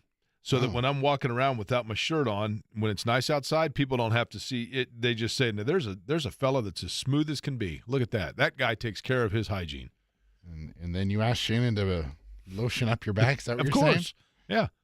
So it's nice and soft. That's it. Of course. Smooth. Yeah. Listen, this kind of beauty doesn't just come without effort. Okay. You know what I mean? Yeah. I've heard that a time or two. Joining us now, and I'm sure thrilled to be doing so on the always busy and available to be re-sponsored guest line, is Mike Chappell from CBS 4 and WXIN 59, who is set for the NFL Combine. Chap, I have seen an evolution of the NFL Combine in terms of its significance or importance, in the fact that at one time it was the end-all be-all. Then they let us start coming in and said, well, it's actually more just about the medicals. In reality, this week is the most important for franchises, for the players themselves, or strictly for the kind of winter meetings of the NFL teams? So you're just going to ignore the fact that my eyes are bleeding from all the things that you led.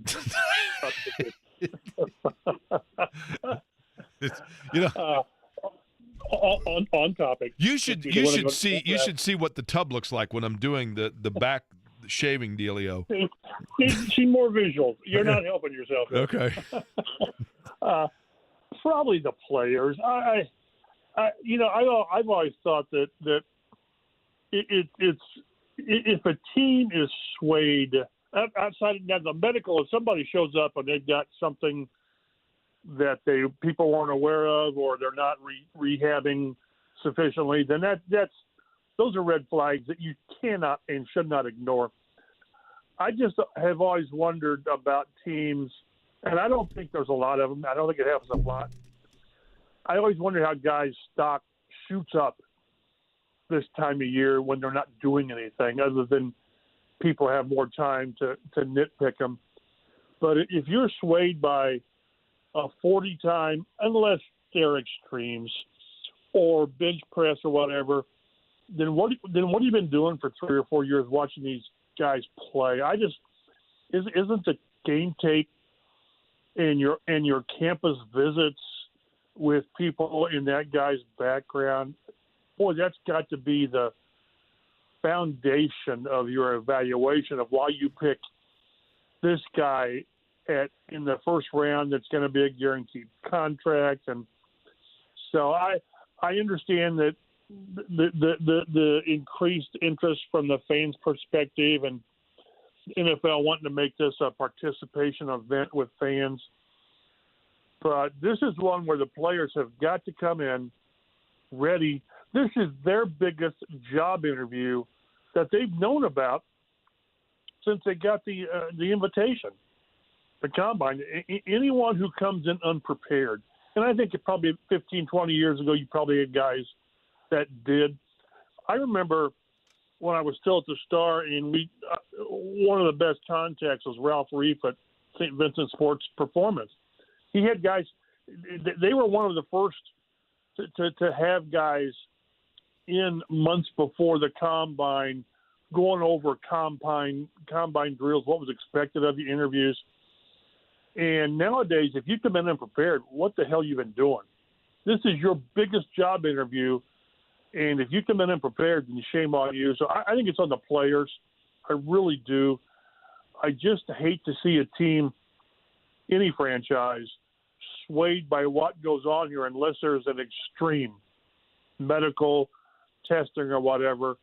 But I tell you, you and I, but we've been through this. It's grown exponentially over the last, 15, 20 years to where this now is this Indy is the center of the NFL universe for the next 7, 8, 10 days. It's where a lot of the free agent stuff will be put in place, maybe all but finalized. And almost the combine goes on in the background for GMs and free agents. But it's pretty cool that now Indy still, at least for another year, meaning next year, is still going to have that role. We'll see where it goes from there. Chap, which do you think in each NFL franchise has seen happen to them more? Scenario A, which is where they go in and they take a flyer on a guy because of an impressive combine that otherwise wasn't on their radar, and it pays off for them, and the combine was kind of their initial introduction and eye-opener, and therefore they took the guy and it worked out. Or scenario B, where during the interview process or the medicals that they looked over at the combine, they got a red flag that prohibited them from taking a player. I would hope B. If you take a flyer now, when you talk about a flyer, if you're talking to, hey, we'll take this guy in round 6 or round 7, we didn't really. But if you take a guy round 1 or round 2 because he wowed you or you learned things at the combine, then you weren't doing your homework before. Now, I think there are times that you'd go through the process, the interviews, and some guy, it just doesn't click. That's a red flag. Or if he's a jerk, that's a red flag. Now, if there's a medical that your guy say, hey, listen, we need to, this guy will need to come back here for a second round of physicals or whatever. I think there's more of those than the other because, again, maybe you've met this guy before. You probably have met this guy before on campus at some level. But it is important to get across the table from him. I think you get each team, I think Jeff Foster told me 45 visits, 20 minutes each, and that's just the formal ones. I think you can draw something from that. Although, again, these players are prepped. When we're talking to these players during our sessions, I've never been called sir more times in my life than I am at the combine. Yes, sir, no, sir, things like that. These guys are prepped. They are prepped. You get very, very few raw interviews or responses at the combine. You just don't. These guys are prepped. You get calculated answers. So I think there's more people that are, and I don't think it's a great number because I don't think you learn a ton at the combine. It just reinforces what you know. But I think there are more occasions where you red flags go up. Not that you take a guy off, totally, but it reinforces what you knew negatively about a guy, and maybe you come away from the combine saying, "See, we thought this guy wasn't going to be that. We thought this guy is everything we thought he was going to be in a bad sense." Again, I just think it's very, very risky to come away from the combine and all of a sudden the next 2 days your scouts are talking about, boy, this guy, we didn't know this guy was this. Well, then what the hell was your scout doing for the last 2 or 3 years on when he's going to games and practices and all that? So I think there's more red flags that come up because of bad interviews or more than that, medicals that you just didn't know to that extent, or the guy hasn't recovered from whatever he was dealing with.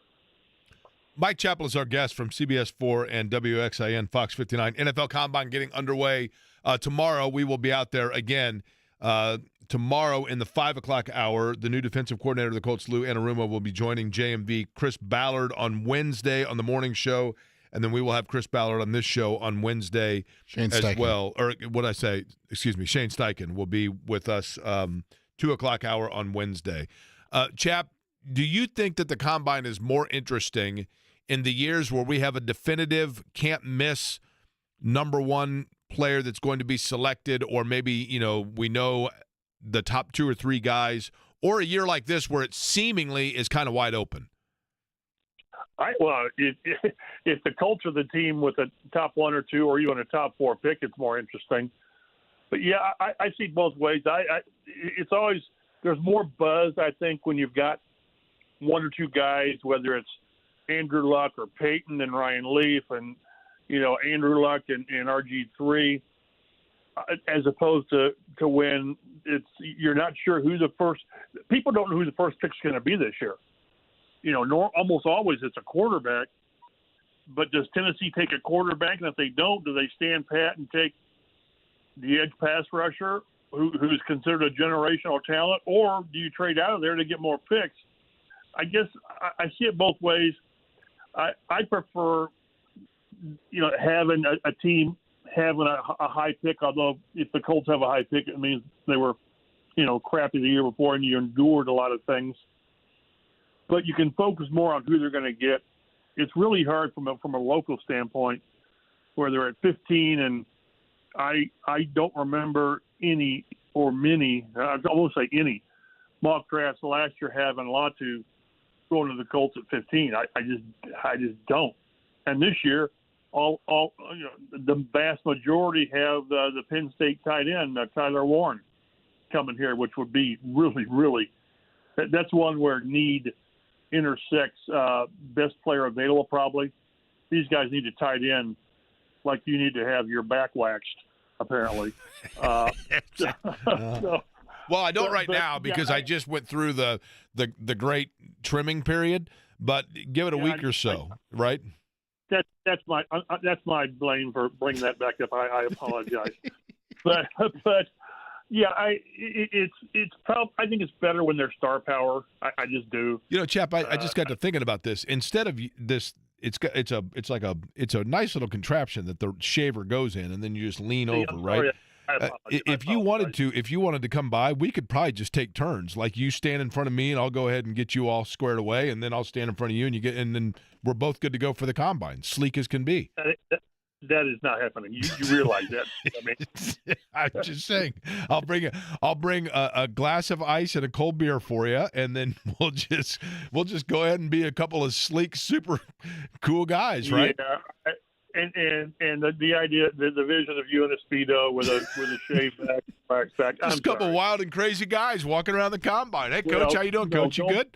Don't put me. No, don't put me in that with you. You can be Steve Martin. I can't be actually. I can't do it. Yeah. Okay. When I shave something, it's just to trim the beard. And I got a new trimmer, and that's it. Shave the eyebrows. Okay. Trim the eyebrows a little bit, and that's it. That's my manscaping. What about ears? You got to do the ears at all? Yeah, God, boy, this is you got. You don't want to see growth, coming out of your ears. That's right. Just a little bit, yeah. Chap, if you were to look back, Mike Chappell, our guest, you've covered all these drafts. You've covered all the, the combine since it in the last 20 years really has become a thing. Give me a player that at the time seemed like the Colts might have gotten late push enamored by based on something other than the tape. In other words, you hear these stories a lot, right? The guy that I always forget his name that was drafted by, I think it was Philadelphia out of Boston College because he figured out how to master the combine. Is there one that that the Colts kind of got duped on? Well, I don't think so. I think they didn't get their bang for their buck on Bjorn Werner. He had some injury history there. I was told that they sort of knew that they were going to get 3 or 4 years out of him, and then the body would fall apart. And they did it anyway. I got that from a source that I trust, not inside the building, but someone I trust. Maybe that. The ones that just jump out are the ones that I've mentioned this when you go to the rookie mini camps and you talk to these guys in the locker room and you just know they belong. And you get some that you think, boy, this guy's clueless. But I'm thinking of the Gerard Powers and Ray Buchanan, and I'm dating myself with Antoine Bethea. You talk to these guys and you thought, man, this guy has got it. And they weren't a first-round pick, but they saw something. And not only did they see it, it turned out to be what they saw. It probably exceeded it. I didn't put Robert Mathis in there because I don't remember him making that type of an impression initially. But those guys, you sit and talk to them and think, man, this guy, this is not too big for them. They're ready for it. And obviously we're not mentioning the Paytons and Edgerins and Reggies and people like that. But and there have been some guys they've missed on. A defensive tackle from Kentucky, Sweet Pea Burns, yeah. Now he ripped his shirt off and at Tiki Bob's, I think, didn't he? Didn't he have didn't he get tased shirtless? He may have, and he just never worked. He was a third or fourth round pick. I don't remember him being a late pick, and it just never clicked. And they've had guys, Ben Banagoo. It just never worked. Jerry Hughes never worked here, and the light never went on here. And in Hughes' case, it really went on when he went to Buffalo. Had a really good career. Never worked here. I go back to the '98 combine with Peyton, to where, you know, when it wasn't nearly the media event that it is now, and there were probably 20, 25 of us, and we had Peyton pressed up against the bar at the Louisiana State Grill there downtown, and he just, you saw right then that he was something special, something different, which we knew from his days at Tennessee. And then you got a picture from Ryan Leaf when he shined the Colts, which really PO'd Jim Mora. He was upset. And as it turns out, it was all sort of orchestrated by Lee Steinberg to keep Ryan Leaf from coming here. So it's things like that. And not the same things you talked about, but people, maybe the most shocked, surprised that people was when they took Edgerrin James. Oh, yeah. Because this was everything was pointing towards. There was Ricky no Williams. bigger slam dunk in the history of the NFL draft in Indianapolis than Ricky Williams was going to be drafted by the Colts, right? And there was someone else that year. I can't think of who it was. It was a defensive line. I don't know what it was. But no, we even had the strange. Maybe this was Polian doing his bob and weave, but they had Ricky Williams came in for a visit, and we had access to him, which we never had pre-draft, and they let us talk to him. So, and then I still to this day, one of the funny, embarrassing times is we cornered Edgerrin in the lobby at the Crown Plaza, that's how we got players back then. We just looked at their number and talked to them, and we had Edgerrin pushed up against the wall. And we thought we had Ricky Williams. You know, we had a black guy in dreads, and we thought, that's got to be Ricky Williams. And he said, about two questions in, I think you guys want to talk to Ricky Williams. And we thought, oh, crap. So, but they did a really good job that year of hiding their hand. And it turned out to be, I always say, where would this franchise be if Bill Polian's first two first-round picks weren't Peyton and Edgerrin, but they were Ryan Leaf and Ricky Williams. And you know what? This team would be in LA right now. Here's the thing. Ricky Williams might have had a different career from the get-go if he had Peyton Manning as his quarterback. And I don't mean that from a playing standpoint. I mean from a leadership standpoint, as opposed to if he'd had Ryan Leaf. You know what I mean? Yeah, Ricky Williams might have driven Peyton crazy. True. And to be fair, there are very few in terms of that contrast, and I know that you'll agree with me here, and you and I have illustrated this plenty of times, you far more than I and more eloquently, but there are very few players coming in that had the overall professionalism, correct approach, and just nose to the grind work ethic than Edgerrin James. And that's why that team worked. That's why he and Peyton were ideal, and everybody they brought in, whether it was, you try to add the right guys to the old culture thing, and guys who are Colts and all this, but that and that's going to be on obvious tonight when they have the Night of Champions at the Murat, when they're going to celebrate or remember the Super Bowl win. But all those guys. You know, when your best players are your hardest workers, Peyton and Edgerrin and Marvin and Reggie and Freeney and Mathis and Tariq Glenn and Dallas Clark and all those guys, that's when you have something special. But no, that's how it would have worked if you had taken some of those guys out, the Bob Sanders and people like that. I don't know, but that was a special group, and it's sort of, and I'm going to write about it tonight or for tomorrow, tonight or whatever, is what it shows us, unfortunately, is how removed right now this team is from where it needs to be. And it's never fair to compare a team. It's not fair in New England to compare what they've got to the Tom Brady years, because it's just not. And it's kind of not fair to compare Colts teams to what Peyton and Edgerrin and Marvin and Reggie had, because that was those are generational teams, historic teams. Yes, the Colts, it would have been nice if they had won more than one Super Bowl, but they didn't. But everything else they did was pretty dramatic. 7 straight years of 12 wins. Are you crazy? Are you going to be there tonight at Murat and writing about it, Chap? Yeah.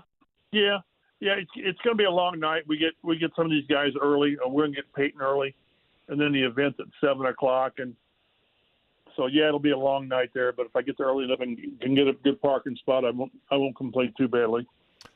All right. Well, I'll tell you what, Chap. I will see you at the Combine. Be there tomorrow and Wednesday. If you want, by the way, if you want to just, and I mean, I'll wear like a looser fitting shirt. You can feel the smoothness if you want when you see me. You had to, no, that's something I won't do. There's more of a chance of you waxing my back than me touching your back. I'll tell you that right now. All right. Well, yeah, I scratch your back, you scratch mine. All right, Chap, we'll look for the coverage on the Murat story as well, and of course, naturally, your coverage at the Combine. We'll see you out there. Later. All right, Mike Chappell joining us on the program. We have tickets to give away, do we not, Eddie? Not for the Murat, but we have concert tickets to give away, right? And definitely not tickets to someone to scratch your back if you scratch theirs. But look at it. Look at this. I don't want to. I'm tethered by the headset. You can't see. It's very smooth. Okay. People compliment me on that a lot. Like when I'm on the beach, people say, they're like, look at that guy. How often are you on the beach? What's that? How often are you on the beach? Well, that's a euphemism for unemployed, so a lot, actually. Right? Mm. Yeah, I right now I'd probably go ahead. I don't know if I'd take the shirt off altogether, because I mean I'm 52, right? Like I'm not this necessarily the Adonis that I once was. But there was a time where people, I mean, it was impressive. Right? What was impressive? My nickname was David. Okay. Right? Not because, I mean, just the Michelangelo thing. They're, two perfect sculpted pieces of work, right? Okay. Okay, this concert, by the way, of which we're giving away tickets next. Dropkick Murphys and Bad Religion, August 5th at the Everwise Amphitheater, which, of course, is the lawn at White River, right? That is correct. And don't worry, if you miss out on our show, JMV is also giving away a pair of tickets later today. And good news for you is that we will be giving away a pair of tickets the rest of the week as well, each day. All right, so we will do that coming up on the other side. And then we also have Luke Combs giveaway as well, correct? Not Luke Combs. Oh, I'm sorry, Luke Bryan. Same genre. Sorry, I had the wrong Luke. But we'll do that as well towards the end of the program before we hand it off to John. But we'll give away tickets next.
Murphys and Bad Religion. 239-1070 is the telephone number for that.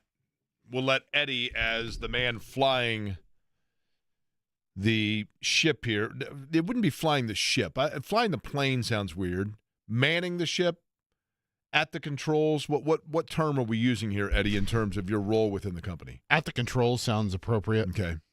Since you are manning the controls of the telephone, we will let you determine the fashion in which we will be giving away the tickets at 239-1070. It's 239-1070. For those I like how you did the zeros there, Jake. Nice job. Well, here's the thing. This radio station used to be on 1070 AM, see? And people still, a lot of times, will say to me, I listen to you all the time on 1070. Well, thank you. It's actually 107.5 and 93.5 The Fan, but either way is cool. I mentioned this earlier. I'm going to revisit it. I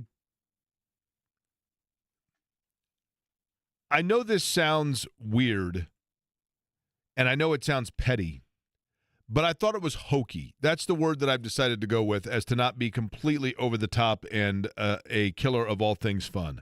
I thought it was hokey and a little bit desperate that Mike Woodson brought out, quote unquote, the chair that Bob Knight threw. And I'll tell you why. The Bob Knight chair throw is without question one of the most iconic moments, if not the most iconic, in his career at Indiana.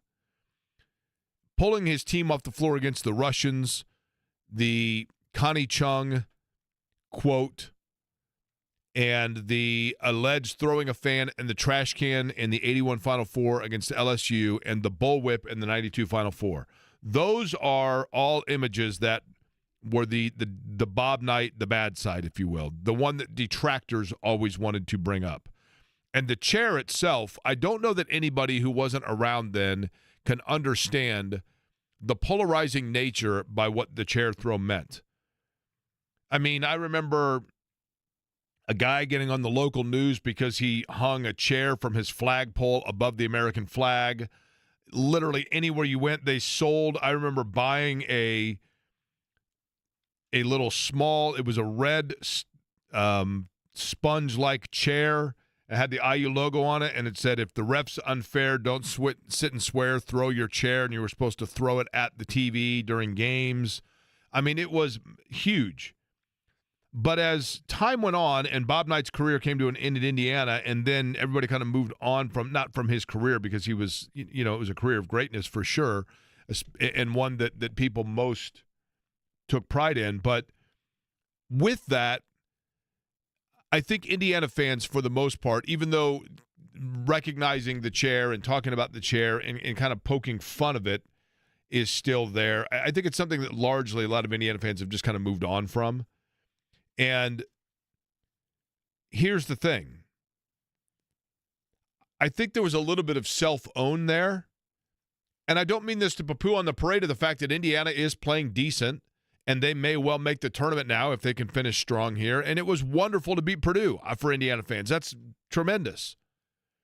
But it almost usurps that because, to a large extent, I mean, after the game, the conversation was as much about Matt Painter talking about what Indiana needed to get out of their coach, and Matt Painter presenting a case about the Indiana fan base that in reality might have been Matt Painter just as much forecasting the Purdue fan base in the ever-twisting NIL era, when, as we played for you earlier, Matt Painter essentially said about Indiana and their fans, he was saying, look, you can't be like high and low all the time. You can't be riding all excited about recruits and then disappointed when they're just good college players.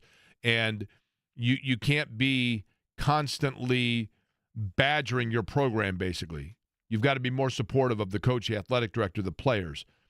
And, he was doing it basically calling out Indiana fans for, at times, and maybe even giving glimpse to Indiana fans into how coaches see their program and why some coaches may not, as a result of that, even want to be at their program. But I also think that it was, in addition to that, him just forecasting for Purdue fans to be careful, to not, because they've lost 4 in a row or whatever else, like don't completely abandon ship here. But for Mike Woodson, I think it was a little bit of a cell phone and a little bit of tone deafness, because I think what he was trying to say was, look, I'm the king of the kingdom here, and the most iconic piece of folklore in this program, I had access to it. Because even though there are 1,500 different people in the state of Indiana that have sitting somewhere a red plastic chair that was signed by Bob Knight that they paid a bunch of money at an auction for, and they were told that that was the chair. And believe you me, I worked in television here at Channel 6 during the 20-year anniversary of the chair throw, and like 3 different people called and said, like, do you want me to bring down? I've got the chair. It's become almost urban legend on which one is the chair.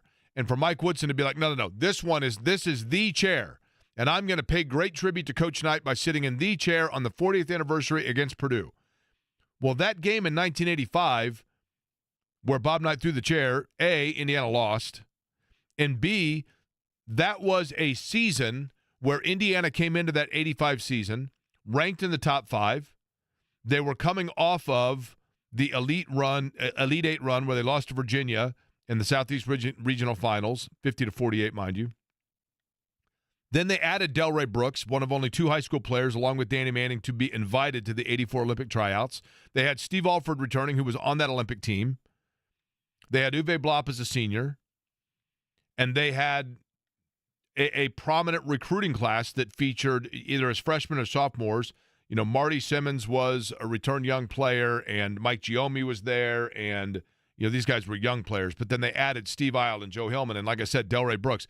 There was all this praise and expectation, and that 85 season was a dumpster fire. It was the worst season in Bob Knight's 29 in Indiana. It was the losingest season in Bob Knight's 29 in Indiana. It had no leadership. It had no vision, and they went 7-11, I think, in the Big Ten. It was the first time maybe that they were sub-500 in the Big Ten. It was an absolute dumpster fire. They went to Illinois. He started 4 freshmen along with Uwe Blop. Everybody's wondering what's going on. It's why John Feinstein decided to follow Indiana basketball and write A Season on the Brink, because of all of the turmoil and uncertainty of that 85 season. So it was a year that most people want to forget altogether. And what an irony that the coach of this year's team, which came in under great expectation. We had John Fant on the program at the beginning of the year, and he said, oh, man, Umar Ballo is the best transfer in the country, and they have, you know, Caden Carlisle is going to be a sophomore, and they've got players that were top 50 recruits, and they brought everybody back, and they're running it back, and as long as the fans chill, and everything's going to be cool. And it's been a dumpster fire. They have no leadership. They're starting to get a little bit of it. They seemingly had no vision. They have no chemistry. And the season has been spiraling now for a while. So, like, what better way to cap it all off than, hey, we're going to pay tribute to the last time that things were this uncertain? It just felt hokey to me. And it felt like missing the mark on what people really would want to see, hear, and feel about Indiana basketball. What number do you have off the top of your head, Eddie Garrison? Number 1, Jack. Number 1? Yeah. So that's our winner? Yeah, it's Monday, Jake. You got to give people a nice start to the week, right? Jack, how are you? Fantastic. How old a fella are you, Jack? 64. 64-year-old Jack. Jack, your favorite sports team in the city is what? Probably the Pacers. All right. Who's your favorite all-time Pacer?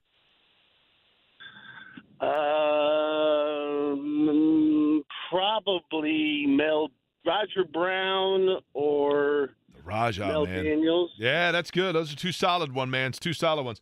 All right, I'm going to give you this trivia question, Jack. We're basically giving these tickets away. But I'm going to give you a trivia question and see if you can get it correct in order to get the tickets. You ready? Sure. Mel Daniels and Roger Brown. Can you tell me the university that either of those 2 attended where they played college basketball? Roger went to Dayton and Mel went to, was it like San Jose or New Mexico? New Mexico, baby. Jack, you are on it, man. You are on it. Let me tell you something, Jack. Are you native to Indianapolis? Obviously, if you know those guys, right? Pretty much, yeah. I'll tell you what. There are a few things, even if, and I don't know if you like the Dropkick Murphys, who are a super fun band, or Bad Religion, either one, but when it comes to an August night, summer night downtown, right across from Victory Field, and being out at the Everwise Amphitheater, which is the lawn at White River, it's just awesome. The weather's going to be great. It's fun to be downtown. The music's going to be fun, and we're going to make sure that you're going. We got you a pair of tickets. Eddie will get your information, but enjoy it, right? Thank you very much. I appreciate it, Jack. See, that's how easy it is. That's how we do it. John's going to be with us coming up here in about 18 minutes. We'll hand it off to him, but we have more tickets to give away because it is Luke Bryan, correct, Eddie? Accurate, Jake. Are we doing trivia for this one? No. Oh, by the way, It's Monday. okay, so we'll give away those tickets, and I have a new game for you, Eddie Garrison, with fabulous prizes that I will introduce to you next.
I have come up with a new game for the two of us. Are you ready? Okay.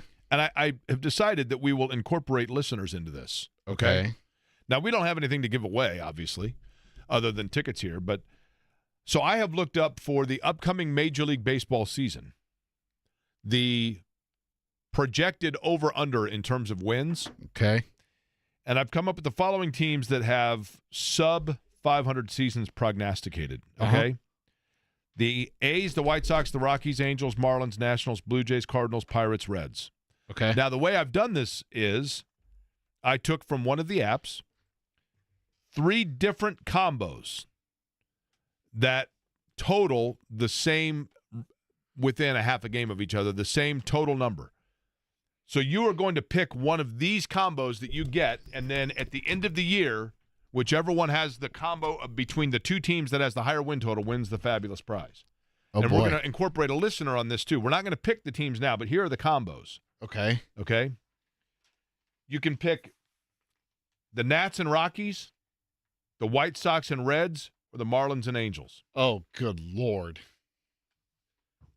You could do it, actually, if you want to, and just simply say, here are the top 3, here are the bottom 3, and you can pick whatever combo you'd like. Yeah. But you can't put together 2 of the. But gross all the way around there. I'll tell you another one that's in. Okay, how about this? Cardinals and White Sox. What about that? We could do this where you said, okay, you can pick any. I'll read them off to you, and then you can pick a combo. You just can't exceed a total number of The of White expected Sox are wins. going to be worse this year than they were last year. You think so? Yes. They lost 121 games last year? Yes. They will be right there as that bad again. Their over-under is 53.5. They have no players. They have one player, and that's it. Well, no, they have. He doesn't play all the positions. They have a full roster. They do, but they only have one good player. Now, you He's heard going to get Dave traded. You heard Dave Revson mention that it was not the most shrewd financial decision of my life. I know. When I bought the tickets for us for August 13th to go to the White Sox game, Shannon and I are going White Sox Tigers August 13th. I bought tickets on the day that they went on sale. I was all fired up about it. This is our tradition. We do it every year, 8 years in a row. We go to a White Sox businessman special day game. So I bought the tickets, and then like 2 hours later, I looked on secondary market, and they're going for $6 each. Nice job. Yeah, it was a smart move on my behalf, right? But at any rate, so think about that, and we'll come up with a game. We'll get a third person involved, and then we'll have I don't know what prize. That we'll give JMV? away. What's that? That's right. JMV, get him involved. We'll get JMV involved. That's right. Now, also, I was sad to hear this, Eddie. You won for our fantasy football game. You won, of course, a gift card to Lou Malnati's. You've got until March 3rd, I think, to use that. I used it last week. One time, not the entire thing. It's great. Man, that's Really a bummer. They're out of town, aren't they? They're moving. Yep. Lou Malnati's is closing up shop in Indianapolis, which I is had it disappointing. one time. I got the carryout version in Greenwood. Apparently, you're not alone. And it needed to be a little bit carryout, though. I mean, that's tricky most of the time anyway, especially for a deep dish. Eddie, how did you determine that we're giving the tickets away? Just at the very end, we will do a caller number. Is that right? Yeah, John, pick a number 1 through 5. 7. Thanks. Difference is 2. So caller 2 is the John, winner. we don't get 7 callers for anything, right? 3. You can tell John's working the afternoon show. All right, so John, you're going to the Pacer game with me, right? I am. Awesome. Thank you. I want to hear the dialogue with the Nuggets. I think Jokic to me is fascinating as a player. Man, I'll tell you what. Have you seen the pictures of him when he was a kid? Yeah. That's what makes it fascinating. Yeah. I mean, Jamal Murray, a couple of years ago, I think it was Murray. Was it last year or 2 years ago where Jamal Murray went off? He went for like 45 against him. And so much of that is just facilitated by what Jokic can do. Right. You know, just that. I mean, he kind of reminds me, honestly, it's almost like he played for Indiana State a year ago. The way that their offense runs and goes through the post of just distributing and facilitating and everything else. Well, didn't they kind of they reference Robbie Goggles in a similar fashion as Jokic last year? So. Have you followed him, Josh Schertz at SLU? I am. They're doing better now, I think, right? Both his players from Indiana State, Goggles and Isaiah Swope, are playing pretty well. I've got a buddy that is all in on trying to get Josh Schertz to Indiana. You could do a lot worse than Josh Schertz to Indiana. I know. think. Yeah. I mean, as far as a tactician, Now, that doesn't meet my criteria. I'd mentioned I think they need somebody that's kind of bat-ass and also very knowledgeable about basketball, just because of the things Matt Painter said, for example, yesterday. I think some of the truth in that is some of the truth in that as far as some of the knuckleheads and idiots you have to deal with, because there are a lot more of those than there are at any other place. Now, there are also really good, true fans. I get that, but I think Indiana just also has a lot of knuckleheads that communicate via social media nowadays. So you got to put up with all that stuff. I think you have to have a bit of a screw loose. How was the game yesterday? It was interesting because you had two teams that went through lengthy droughts offensively, and you have two teams that you just kind of wonder if they were able to execute offensively consistently by passing it around, if they wouldn't work out better. They just kind of lived in moments, and you had those moments in the second half, and Purdue just went away. They got discombobulated. I think Matt referenced that after the game, too. You got to be connected. They're not connected. Thought he kind of called out his main guys. Kaufman-Wren gets some of the dumbest fouls in the history of good player getting dumb fouls. And you saw that yesterday. That first foul, he got it on his defensive end, after a defensive rebound. It's just silly stuff. And I think that Chris Kramer said last week that he felt maybe they needed to get a players-only meeting. If they haven't had one, I think they need one now, because I thought Matt kind of called him out a little bit yesterday, and he needed to. 4 in a row, man. 4 in a row, and two teams that, look, Purdue safely in, but Indiana trying to play their way in. All right, John's up next, and we will be back with you from the Combine tomorrow. I was going to ask you this. I'm sorry. Did Leal do that purposely, you think? Was that a nut shot I purposely? actually do. Yeah. I think first kind of tangled him first, right? See, I don't think he meant – do I think he meant to step back on him? Yes, but I don't think his nuts were there. No, I don't think he knew agree. his nuts were there. I agree, but he did mean to make contact. I don't think with that his was foot. a legitimate ball tap. Correct, but he did mean to make contact with his foot, right? I'm glad I got to wait 10 minutes. It should have been a play on. Just let him play on. They got tangled up. Way too long, right? You're still even on the other end, 4-on-4. Who the hell cares? But we had to stop, and 10 minutes way later. too long to get that back and going. All right, John's up next, and we will be back with you noon tomorrow, and we thank you for listening to Query & Company.